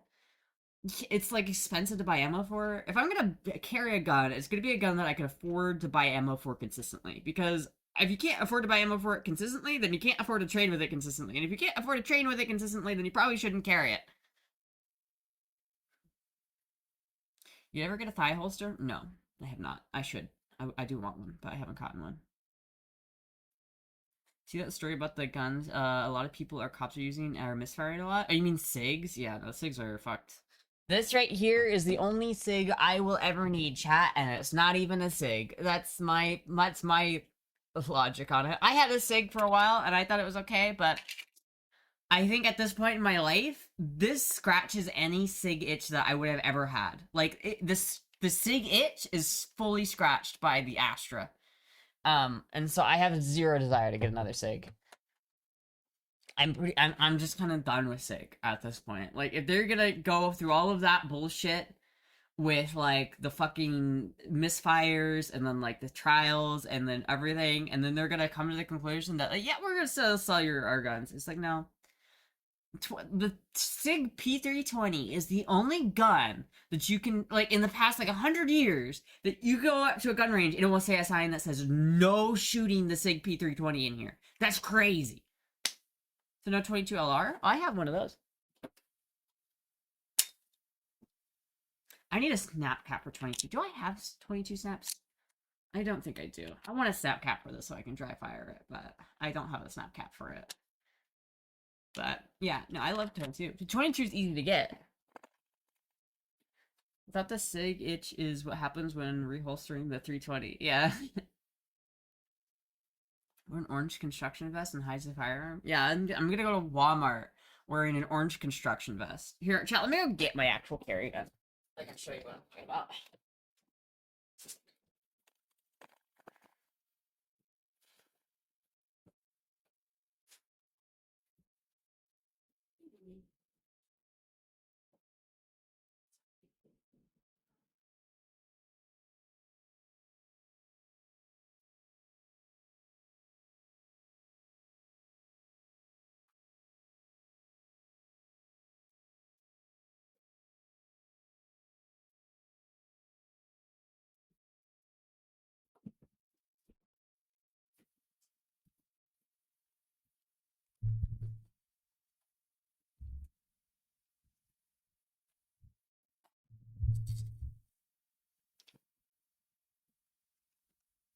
The manufacturing is saying it's nothing to do with them. Right, right. It's just coincidence that so many people have just so happen to have malfunction after malfunction. This is my carry gun, right? You can tell because I actually have ammo in here. That over there. It is clear. Just so everyone can see that it is indeed clear. This is the scariest firearm I own. It is an 11-ounce firearm, chat. This weighs less than a can of Mountain Dew. This fucking gun right here. It is ridiculous. But it's like when you keep it in its holster, right? Because I'm not gonna pocket carry it because I don't really want to. I don't think pocket carry is a good idea. But you know, I'm gonna carry it in the holster if I'm gonna carry it, just because a holster prevents anything from getting into the trigger, right? I don't want anything to get stuck. It's hard. It's like relatively hard to like pull the trigger accidentally because it's like it's since it's a double action, it's really kind of tough. I don't know if you can tell how. Let's double check. Yeah, I don't know if you can tell how hard that is to pull, but it is genuinely. You're not gonna do that by accident, but even still, I like to have it in the holster so I don't have to worry about something accidentally getting in there. But it's like, look how thick that is, chat. That's pretty thick. It's not the worst, but this is hard to conceal for me. Like, there are times, I remember one time I carried this to a Dollar General, and some fucking old guy was like, "You carrying?" And I think he was, like, referencing it in a way where, like, he was, like, approving that I was a carrying, just because he's like, "Oh, yes, good that we've got, that, you know, you're being responsible and about your safety, right?" But he was like some old guy, but he said it in a way where like I guarantee that guy saw some shit. Like he noticed, like he knew, like in a way where it's like you could only know if you know what you're looking for. Like I thought I was completely concealed, and I was like, oh shit. Springfield XDME 4.5 is a one chamber to 20 per cartridge is my preferred CC. Springfield is good. I mean this is kind of what I've landed on in terms of my best concealed carry because it's like it's so lightweight that I don't notice it. And it's so small in footprint, right? Like it's not that wide from side to side. It's not that hard to conceal compared to like this gun. Right? This is like they're the same like width, right? Like side to side, even with the cylinder. But it's so much bigger. Like there's no way I could conceal this. It's just not possible. But like something like this, I can conceal this gun. This is like the only gun I've found that I could actually conceal. I want to get some new grips for it, but otherwise, if I carry, this is usually what I put in my pocket, is this guy. That's not what I wanted to do. Oops. If I had a 367 snub, hides perfectly under fat roll, no printing at all. Yeah, if you have fat roll. I don't have any fat. Hello, Puck. It's like one strand up here and something me. Hello, Puck.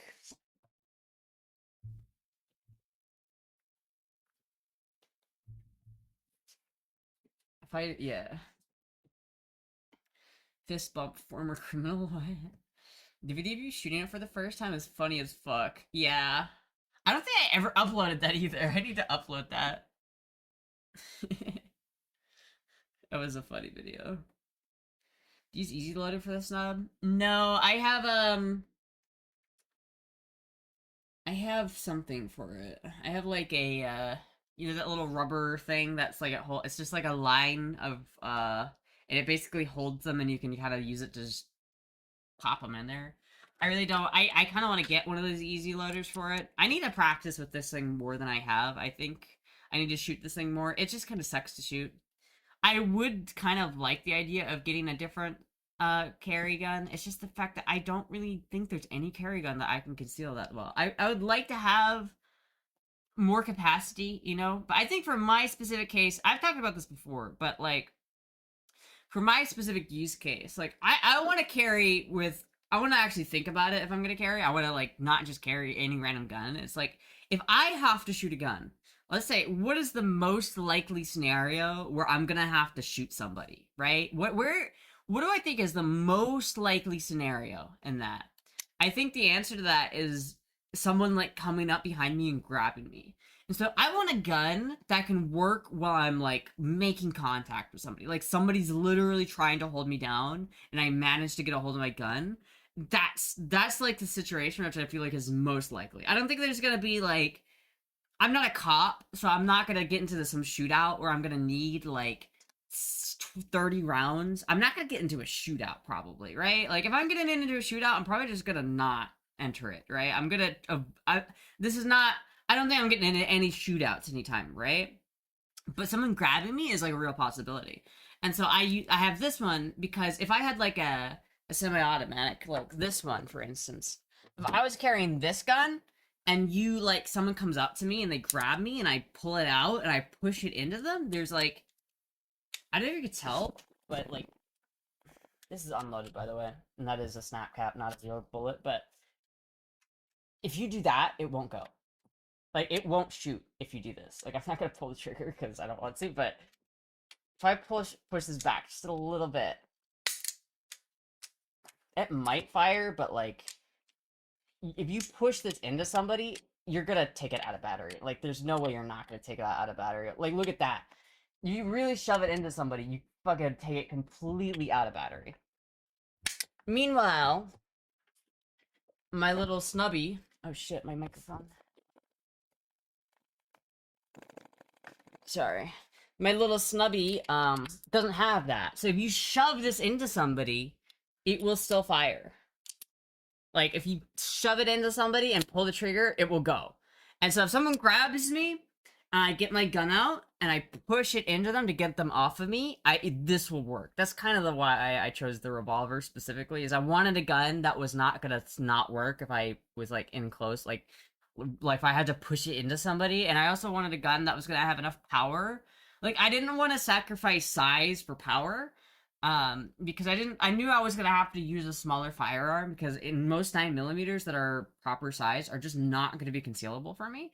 And so I knew I needed a small firearm, but I didn't want to lose power by going to like a 380 or a 32 ACP or something like that.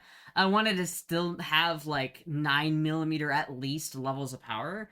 And that's why I shoot the painful 357 Magnum because it has about the same ballistic properties as a 9mm coming out of this. That's about the equivalent. And it hurts like a bitch. But I'd rather have that than not have the power, you know? The nice thing about having a revolver, especially when I'm 357, is I can put 38s in it too if I want. If I'm like, I just don't want to feel the pain, then I can put 38s in it and then not have to worry about it as much. 357 Magnum is the best round. I like it. I'm a pretty big fan.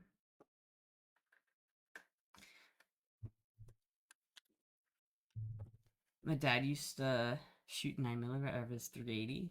What the fuck? Sounds like a bad idea. Package of 38 special, carry 357 defense. I think you should always practice with what you carry. I don't think you should practice with 38 and then carry 357. I think you should practice with whatever you're going to carry.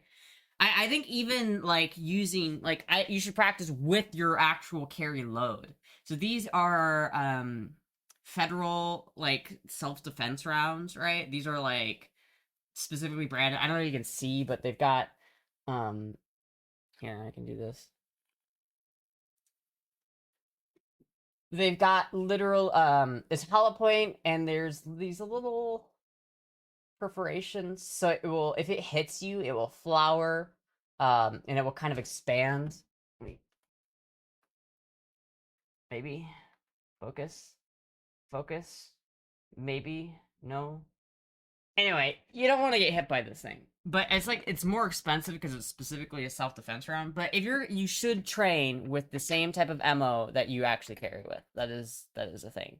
Because you don't want to get taken by surprise.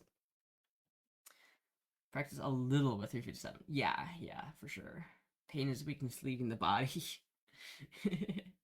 Pain is weakness leaving the body.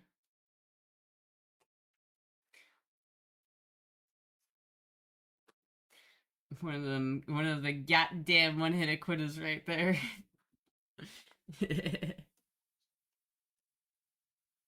Shooting 38 versus 357 is like riding a pedal bike and a large motorcycle, kind of. At least out of an 11-ounce firearm, it is.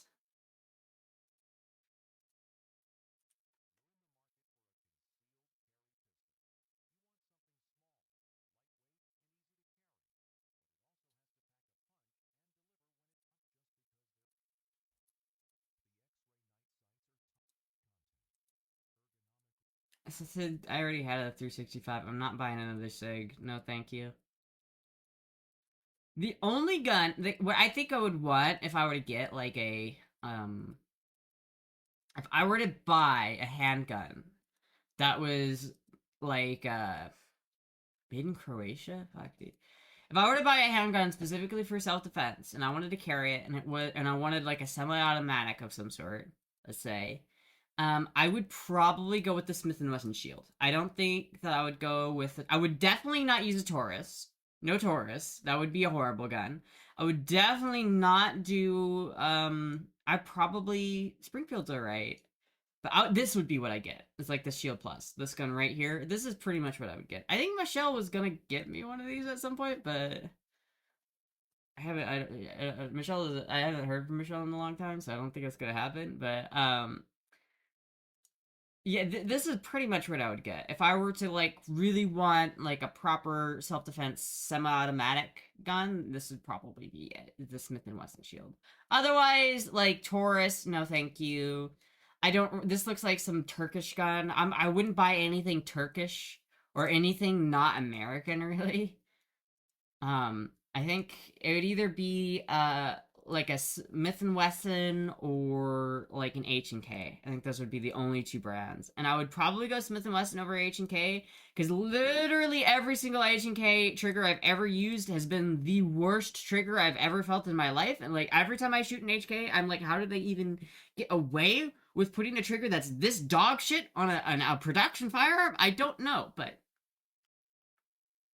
the Canik Prime is pretty good.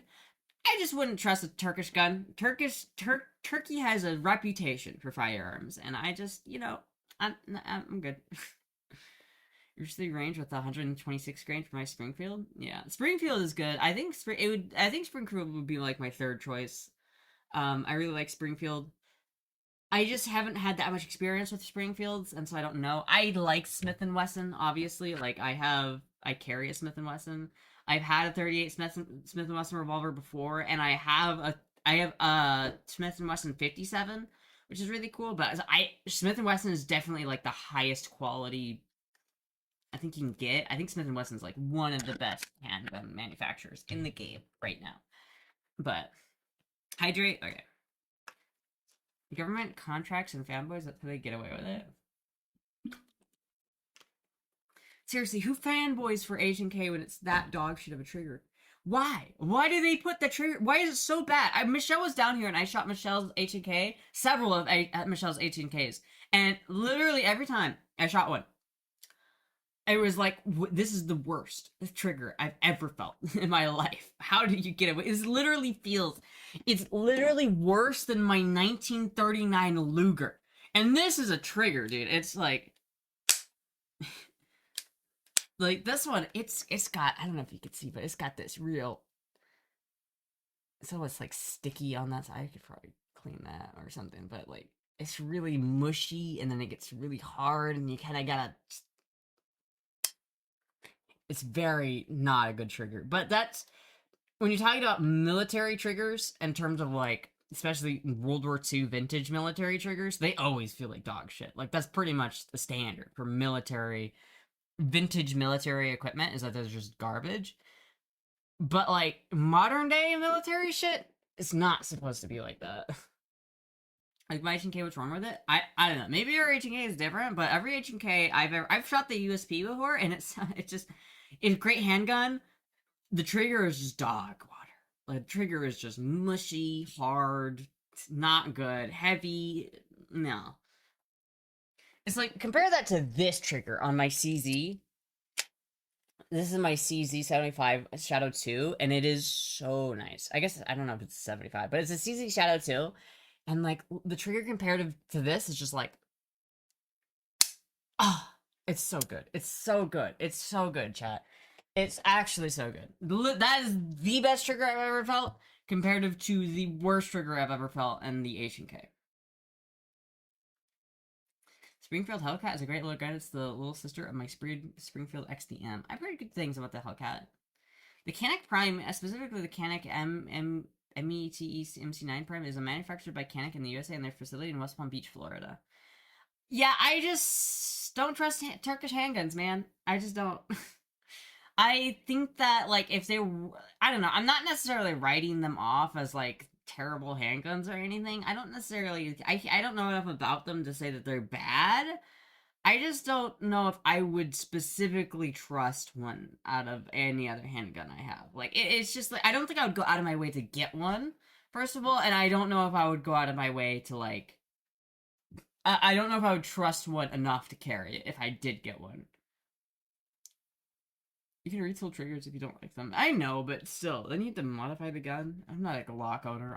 I don't live to modify my guns.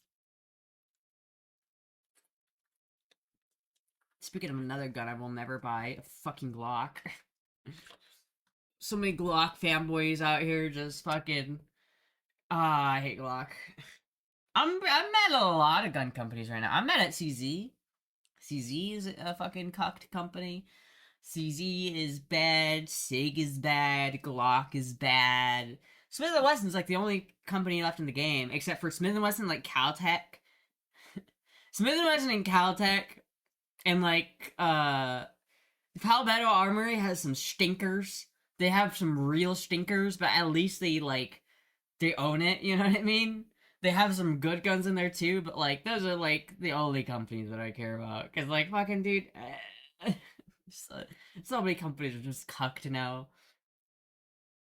We're gonna re-release our Glocks, because California told us we have to, and then people are gonna, like, fucking, like, circumvent that modification immediately. We're gonna re-release our Glocks because, California doesn't like them. So we're gonna remake them and re-release them, only for our fucking user base to immediately just, like, get around what we try to do. It's like, god damn it.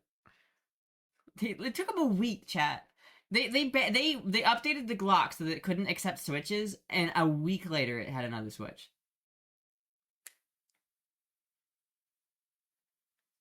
Wonder who Astra hates more, LS swappers or Glock owners. I don't hate LS swappers. I hate people who LS swap our LS engines into rotaries. That I hate them way more. I don't hate Glock owners. I don't like. If someone owns a Glock, I'm not, like, judging them for owning a Glock. Because so many people own Glocks, and a lot of people, they like them. They swear by them. And you know what? If you have a Glock, and you're just, like, happy with it, then fucking... That's great. I have no problem with that. The only Glock I would ever buy is the clock. The cow Glock. It's got the little pink trigger as the udder. That I would buy. I would buy that. But that is the only one I would buy.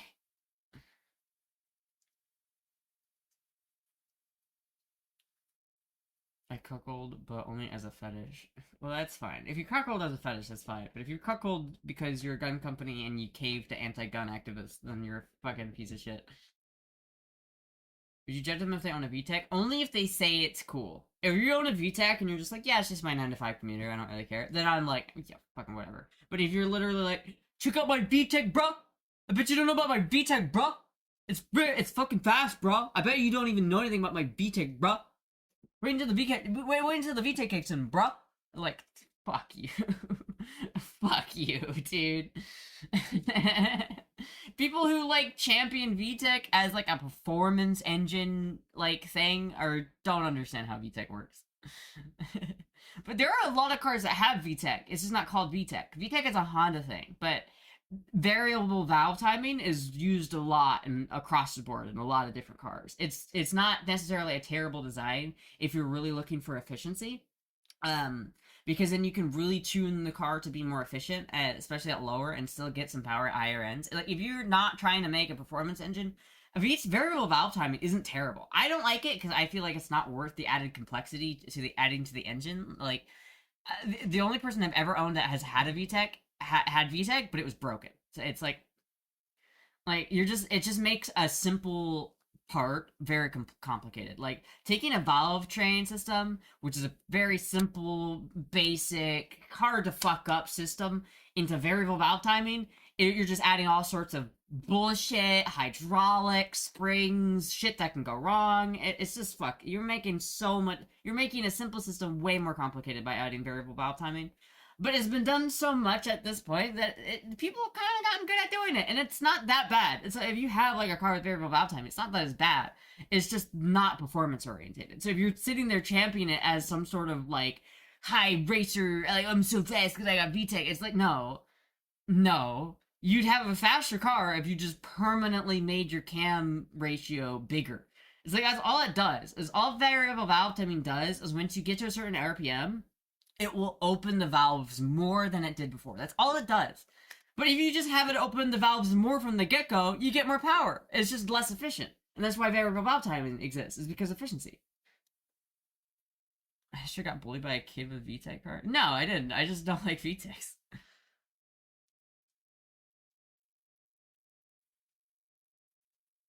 Isn't intake runner control just rotary VTEC though? Intake runner control? I'm not familiar with that. I think I know what you're talking about, but I'm not totally familiar with it, so I'm not gonna say it. I'm not gonna say that I know what that is fully, but there is like certain ways of doing things. It's just like modern cars are like that a lot. Well, they'll add systems, complicated systems to do simple things. Back in the days, cars were easier to work on, and they were simple, and they were cheaper to fix because they weren't so fucking complicated. But as a manufacturer, it's not really, there's nothing really wrong with making your car more complicated because it's just going to make the repair bill more expensive. And who pays a repair bill? The customer. And who pays that repair bill to? The dealer. And so if you make your car more expensive to fix, you're getting paid more to fix it. So it's not, it's like why car companies use fucking, weird like proprietary like OBD tools and weird like bolts that you need specific tools to get at because they don't want you to work on your own shit. They want you to pay them to do it for you. That's the whole idea. They sell you a product that breaks, so you have to pay them to fix it. I'm gonna own a VTEC to bully Astra. Older cars were also more fuel efficient. That's not true. That's straight up not true. I'm sorry to go. That's not true. Have you seen new cars? New cars are getting into like, it's getting normal for a car to have 30 miles a gallon. And that was not the case like a while ago. It's like in the 90s, 20 miles a gallon was good. But nowadays, it's like 60 miles an hour is good. It's not, they definitely have gotten better on efficiency because it's the most thing car companies care about. Car companies care about one thing, and it's cafe standards. And what cafe standards means is if you're a car company and you have 7 different cars that you sell, 7 different types of cars, and let's say 3 of them are trucks.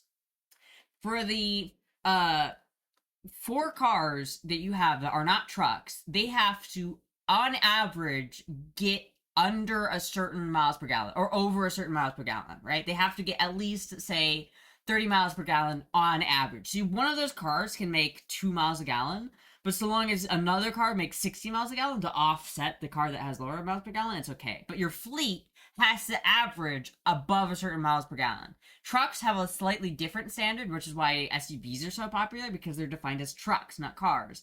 But that specific reason, the cafe standards, and the reason why that number keeps getting harder to hit is why manufacturers keep making sheet metal thinner. Because the easiest way to meet cafe standards is to reduce weight. So cars are getting lighter, they're getting like cheaper built, less like they're not focusing on reliability or performance, they're focusing on fuel efficiency. That's all they care about.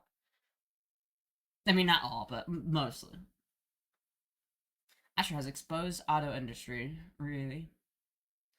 Which decade of car should I buy? Probably like late 90s to early 2000s. Just depends on what you're looking for. If you want to work on it yourself, then probably early 90s, late 80s, but it also depends on which type of car you're getting. Like, it really depends on what you want. Like, if you want a reliable daily commuter, get like a 2011 Honda Civic or something like that. Or get something like that. That's probably going to be your best fit. If you just want something reliable, um, if you want something that's gonna have like performance, then probably a lot of these. It just depends on if you're willing to work on it yourself. For me, I work on my own shit, so I refuse to I refuse to own anything newer than like 2013, right? Because it just gets progressively more painful to work on cars from there. And so I just, as someone who is, I can't afford a mechanic, so I don't have the luxury of taking my car to a mechanic. Chat, that is a luxury for me because I have the skills to fix it myself, and so I have to. And so whatever car I get, I have to do the work to. So I'm not gonna buy a 2018 BMW because I do not want to work on a 2018 BMW. It's not gonna happen. The Chernobyl bow. Don't forget trucks, they got bigger skirt cafe standards. Yeah. Russian nuclear cars are the way. I don't know about that one. The Chernobyl mobile. If you need anything for performance, you need to know how to fix it. Yeah. I'm thinking, chat. I'm thinking I'm probably gonna have to get rid of the BMW. I'm really sad to say it, but I think I'm gonna have to get rid of it. I wish that I couldn't. I wish I could keep it, but I think the only way I'm gonna be able to pay for things and to be able to like not get fucked is I have to get rid of it. Because there's no way. There's like no way I'm gonna be able to afford all of the repairs it needs, chat. There's no way. It needs so much work. It needs so many repairs. It needs so many. It needs like probably over $10,000 to get to a point where it's good. And I just don't have the money to put into it, chat. I just don't. I wish I did. I just don't. So I'm gonna. I love that. It's not loved past tense. It's love current tense. Cause I love that car, and I really don't want to get rid of it, Chad. I really don't. But it is just a car, and I have to like not be super sentimental about it, just because it's like it has that giant ass dent. It needs $400 just to get it to a point where I can drive it. Right? It needs $400 just to get it to drive. But then it also then after that it needs brakes, it needs brake fluid, it needs it needs new spark plugs, it needs new fuel injection, it needs new suspension, and it needs probably like $1,500 to $2,000 worth of just basic work to get like mechanically top tier. And then on top of that, it needs a new interior, it needs a new top, and the rear left quarter panel is fucking dented in a really bad way, and so it needs a lot of body work. If you were to have that car fixed by like a mechanic and then restored by an auto body guy, you'd be spending over 30 grand. It would not be cheap. More like what you said, you can get another E30, but RXE is the car that you have personal connection to. I have a personal connection to both of them. But the RX-7 is like the car I really love. And I really love that car, and I want to get it down here. The problem with the RX-7 is I don't know. I might have to sell that one too because like the RX-7 is great, but it overheats, and I live in Florida. Here's the thing about the RX-7 that's really tricky, chat. Is the RX-7, it gets really hot really quickly and easily. And so you have to constantly manage the engine temperature while you're driving. So you have to drive differently depending on what the engine temperature is. You have to like turn on the heat like a lot.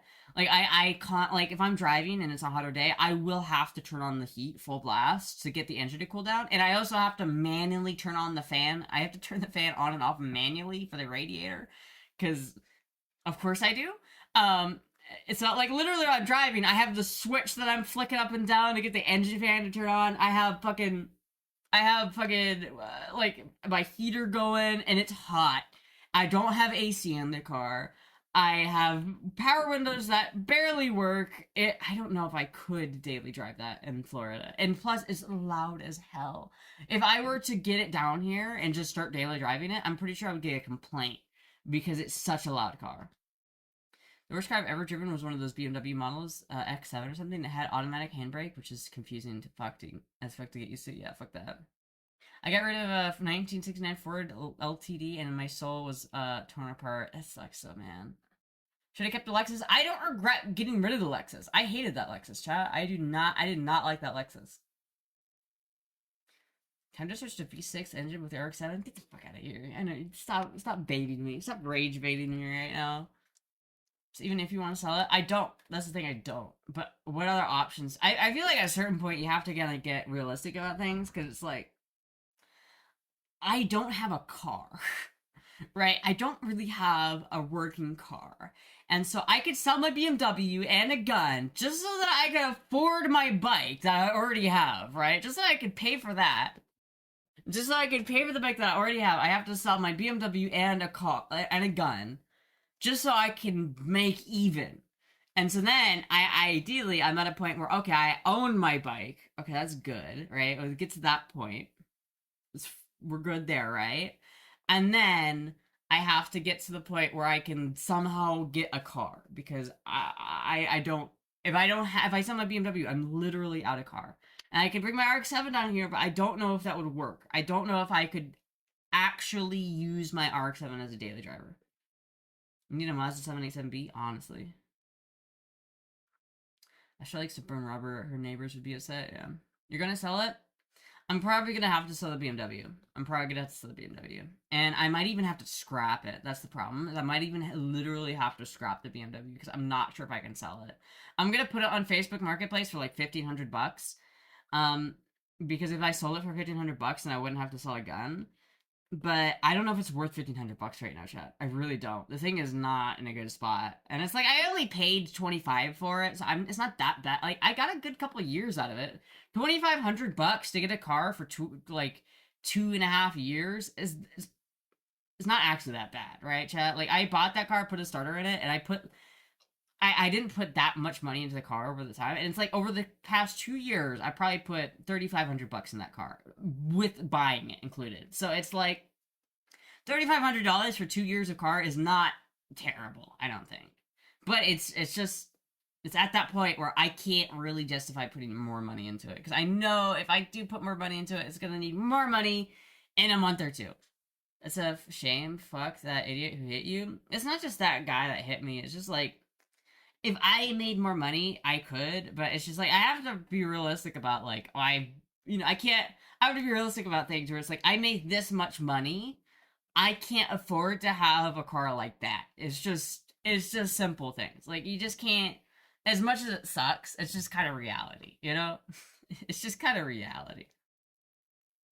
Always look on the bright side. I have a bike. That's kind of cool. I have a motorcycle. it doesn't do all motorcycle things. Like I can't go on a road trip with it. I can't drive long distance with it. I'm pretty much regulated to my immediate surrounding, and I can't go anywhere outside my immediate like 50-mile rate. I'm kind of stuck in a 50-mile radius of my house, which sucks. But at least I have it, you know. At least I'm not like, I could have a genuine moped, chat. I could literally have only a moped, and that would be so much worse. It'd be so much worse. The Rebel is like a souped up moped, but I'd much rather have the Rebel than that. I love that bike. That bike's a great bike. Gas is cheap. It is cheap on the bike. The bike gets like 60 miles a gallon, so fuck, dude, it's pretty good. Better than having a car payment. Yeah, shit, dude. And she needs a sugar daddy. Yeah. I need a 10 muses. Honda Ruckus incoming? No, dude. That's the other problem. It's like I don't think I'm gonna get another car for a while. I think it's gonna be a minute before I get another car. I feel like I would. I'm not super upset about that though, because I do have my bike, and the bike is really nice. I like the bike, so it's not the worst, but it is like, it kind of sucks to go from having a car to not having a car, and then to know that it's like it's probably gonna be like at least a year or two before I get a car. It's gonna be so bad. You prefer a moped? No, I would not prefer a moped. Mopeds are gay. I'm sorry, but mopeds are gay. I don't like mopeds. I know some of my chat members have them, and you know what? Your mopeds are cool, but I would not want to ride a moped. I have no reason to have three cars. You're one person. Well, that's the thing. I'm gonna have zero cars, Derek. I'm not gonna have one car.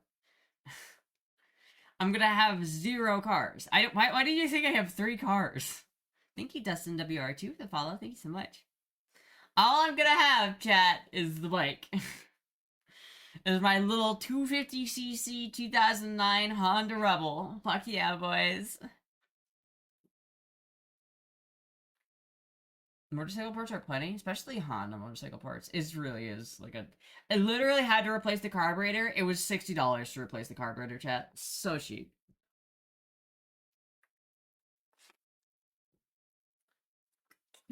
Man in the Valley, where the greens are grass growers, Astra lays without any clothes.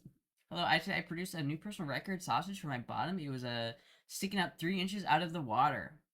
Crazy, crazy TMI. But you know what? Hell yeah, hell yeah.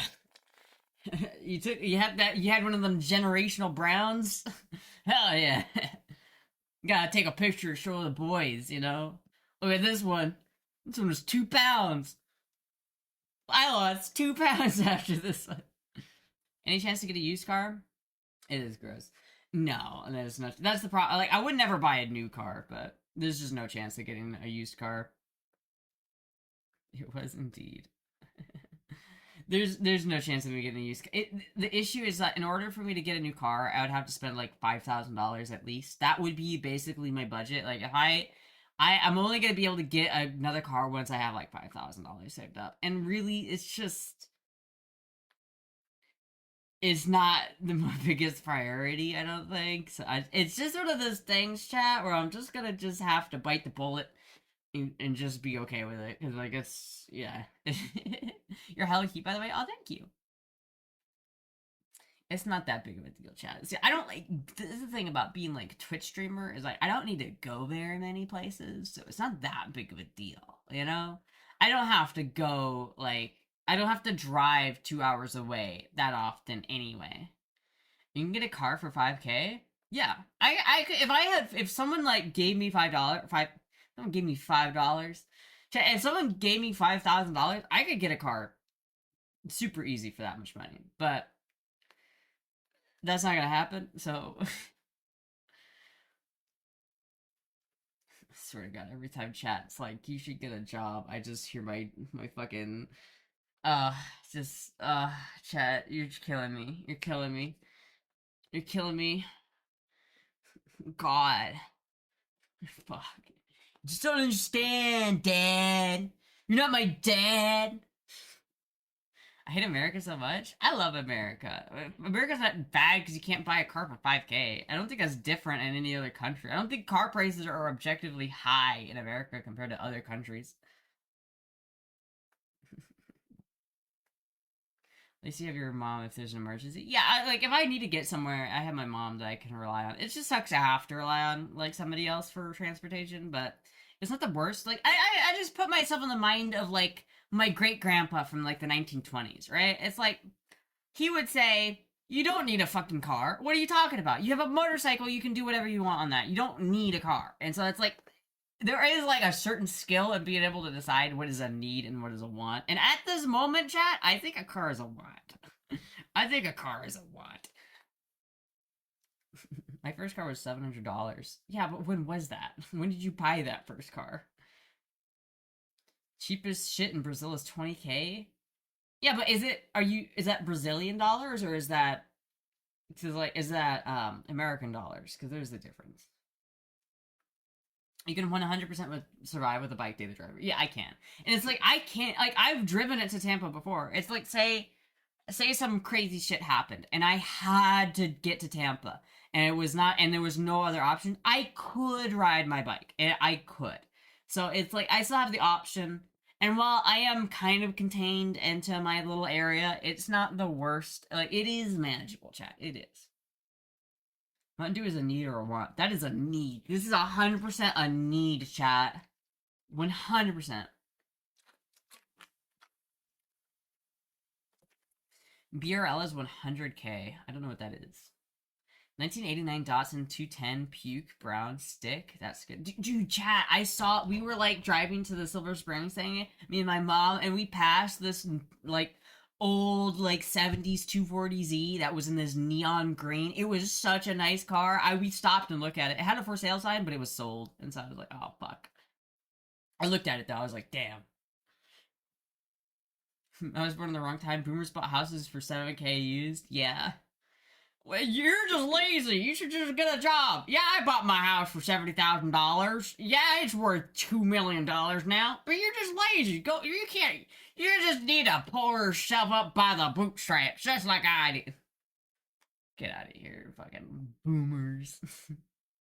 Okay, boomer. I can't buy a house even if I save all my money for 40 years. Yeah, no, that is one thing that's fucked up. I don't have any hope of ever buying a house. I'm never buying a house, chat. It's never happening. Food is a need, Mountain Dew isn't. Well, I would describe Mountain Dew as food, so. Vanna, yeah, no. So H1Bs when boomers were our age. This is true. This is true. No H1Bs. There were a lot of things that were different back in the day.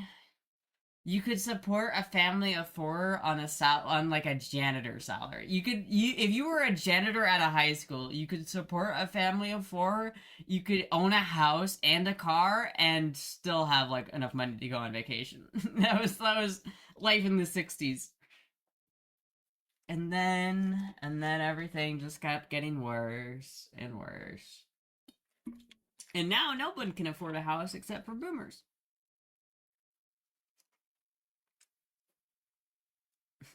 I can change it again next month.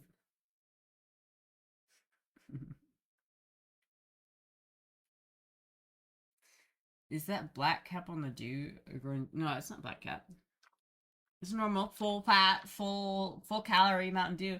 Chat, part of the reason why I drink this is for the calories. A janitor can now support a family of -4. Yeah, it's hard. You know, speaking of Brazil, though, I watched a video about a guy. It was so funny. I watched a video about a guy who, like, experimented on living off of the Brazilian minimum wage. And it was so, like, the Brazilian minimum wage is so low that it's like, you can't afford anything. He immediately failed. Like, he talked about all the groceries he was getting and he was doing all this stuff, but then he immediately failed. It was like, yeah, I failed, like, immediately, but I think it was still a funny video. I saw this video. Yeah, dude, this, like, motherfucker, like, damn. It's crazy. Brazil is such a crazy country.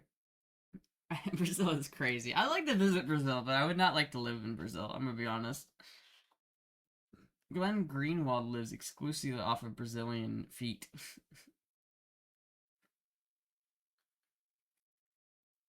My dad made like 11k when I was a kid, and my mom was a stay at home. Yeah, it's like, that's literally what.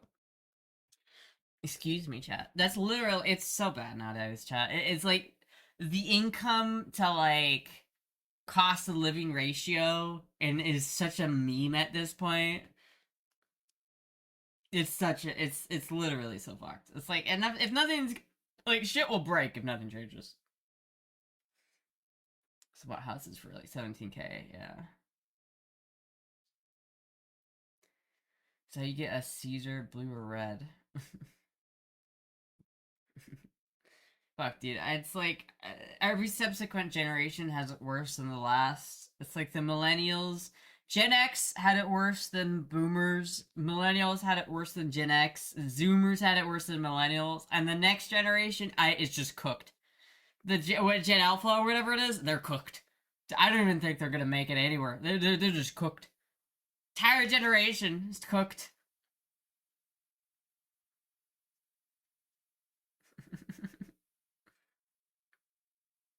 Buying a house for 17k, dude. It's so stupid. You eat today? No, I have not. I'm probably gonna make chicken wings after the stream though, because I have chicken wings and I hope they're still good because they've been in the fridge for a couple days. I think they're still good because I've only been in the fridge for like one or I think it's been 2 or 3 days since I put them in the fridge, so they should be okay. But I'm gonna make them and hopefully they're not bad. For you, be the one. For you, be at the 1% Brazil. Only you need to learn about. You only need to earn about 2.5k a month. I don't earn 2.5k a month.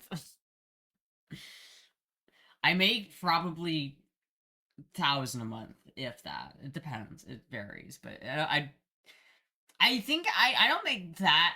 Sometimes I make more. Sometimes I make more than that, but I usually don't make much more than that. I did say one time that I thought I made $13 an hour. I don't think I make $13 an hour. I've got to make more than $13 an hour. It's just that I only stream 2 hours a day, so it's like like comparatively it feels less, but it's like if I streamed longer, I'd probably make more money. I think I'm gonna make a Buckeye pie in a week or two. I don't know what that is. She will not eat leftovers, but 3-day-old chicken is fine. It's been in the fridge. It's fine. Oh, let me ask Grok. Grok! Chat, let me ask Grok. I've had chicken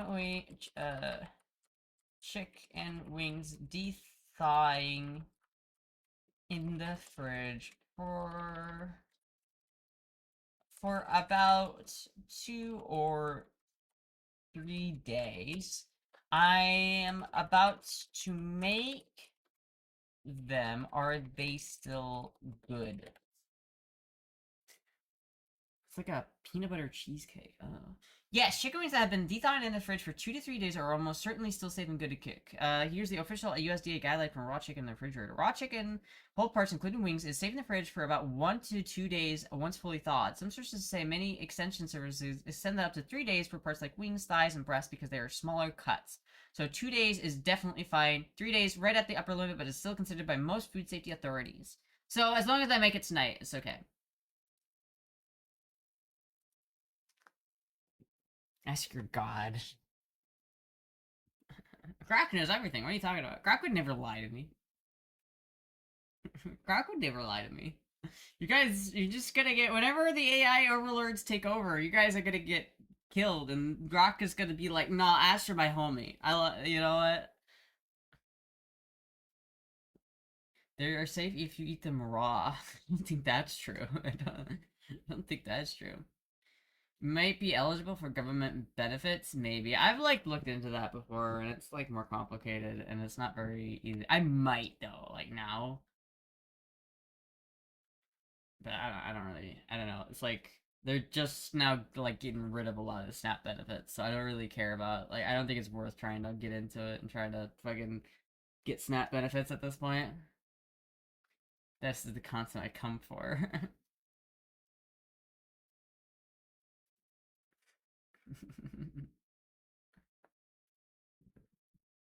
Only Ash can live off her diet because she is special. Yeah, fucking Mountain Dew and chicken wings and pizza rolls. I really do want to like fix my diet, chat. I want to get a better diet, but it's like so hard because food is so annoying. I hate food. I hate eating. Eating is the worst thing about being a human. I swear it is the worst thing about it. I hate it so much, chat. I wish that I didn't have to eat. I wish I could just not eat. Like I wish that I hate it. I just hate it so much. Eating entirely overrated. You do it and then you get fat and then it's like fuck. Getting grants aren't easy even if they do give a fuck ton for crazy stuff. Yeah. I thought you liked cooking. I do love cooking. It's just cooking is so expensive. Like you don't think about it until you actually do it, but cooking is so expensive. Like the way you make it not expensive is by doing things in bulk and making cheap, simple meals that you can eat leftovers. Like the way to eat like really cheap, chat, is to make like a huge pot of bean chili, which by the way, disgusting, is to make like a ton of beans, a ton of rice, and a ton of like plain Jane chicken, or like some easy, not even really, like don't even get protein, don't even get chicken at that point. Just get lentils, beans, rice, and some like frozen veggies, and then just make that into like a fried rice bean concoction, and then you just make a huge portion of that, and then just put it in the fridge and eat it. I can't do that because I can't eat leftovers. I got so nerfed with the leftover thing. It's fucked up. I got so nerfed by the leftover thing. But that is how you effectively eat for the cheapest possible way. If you do that, you can eat for like 67 cents a day. It's literally so affordable. But I can't fucking eat leftovers, so I just got fucking nerfed. I hate it. Can I feed you grapes? Yeah. I ground beef, rice, and onions together. That's good. But beef is expensive, dude. Beef is a luxury for sure. You want to eat, you have to eat. If you wouldn't have to eat, then you wouldn't have to poop, and that would be great. Imagine having to clean before sexy times. That'd be great. Put one of them. You put them in containers and then freeze them. Yeah, that is what you do. That is exactly what you do, and it works really well for people who can do that. But for some reason, my brain will not eat. I will literally, if I tried to do that, I would just not eat. Like my body would sooner starve than eat something that's been put in the fridge. I made a pizza the other day, and usually I can eat leftover pizzas. But I have this, like, I made this pizza and I put half of it in the fridge, and I keep looking at it every time I open the fridge, and I'm like, I can't do it, man. I can't fucking do it. I just can't do it. It's so fucking bad, dude. It's so bad. I don't know if you guys should order a treat tonight because I have to make chicken rings. So maybe not tonight for the treat, but maybe tomorrow.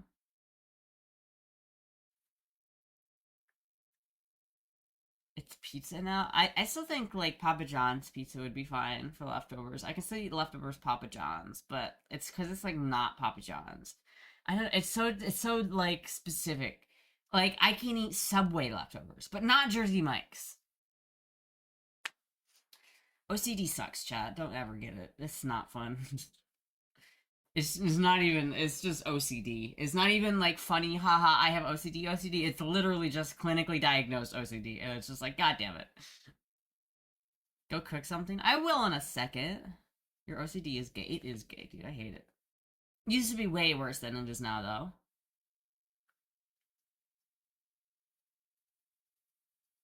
You need to get Astra on Snap. I don't think I need to get on Snap.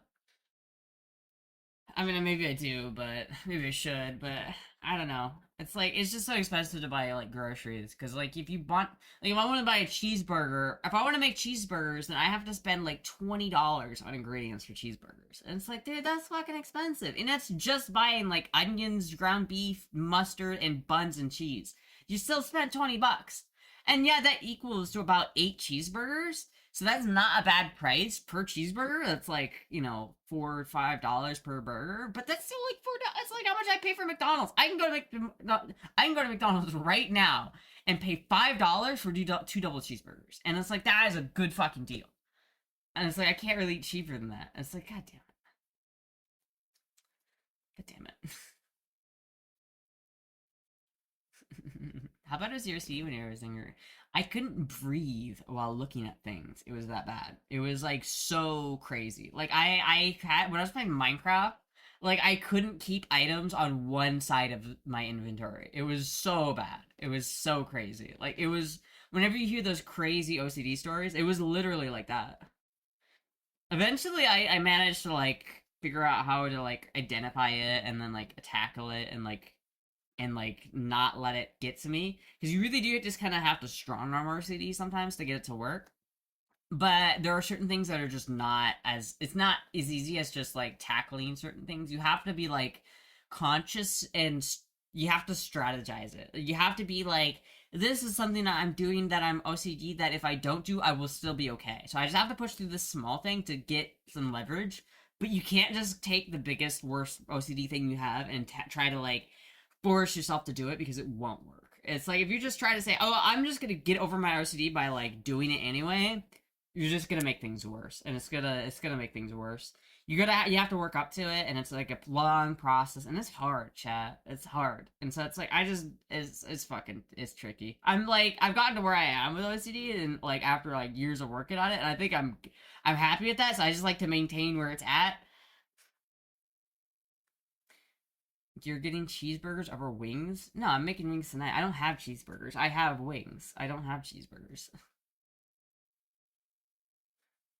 I'm gonna like time you out, man. I swear to God. I'm gonna like time you out. Go to your PO box tomorrow with your mom's car. I'm using Jedi mind tricks on you. I'm gonna try to go tomorrow.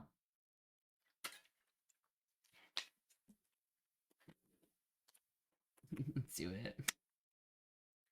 All right, I do think I'm actually gonna call it for tonight. I'm gonna call out. I'm gonna call it for tonight. So I'm gonna go make some chicken wings. I will be live again. Maybe not tomorrow, but I'm gonna try to stream tomorrow. If there's not a stream tomorrow, don't be surprised. But I will try to stream tomorrow. And if not tomorrow, then definitely on Saturday. Wait, is it Monday today? What day is it today? No, it's Sunday. Damn, I was supposed to play Zelda today. Again. I fucking did it again. Motherfucker. I always forget when it's Zelda Sunday. We'll do Zelda Tuesday. We're doing Zelda Tuesday. Well, I'll probably stream tomorrow, but we'll count on Zelda Tuesday. Fucking idiot. Anyway, alright. Whatever. Anyway, thank you everybody for watching. Thank you everybody for hanging out. I'll see you guys. Fucking Zelda Wazowski. I'll see you guys later. Goodbye!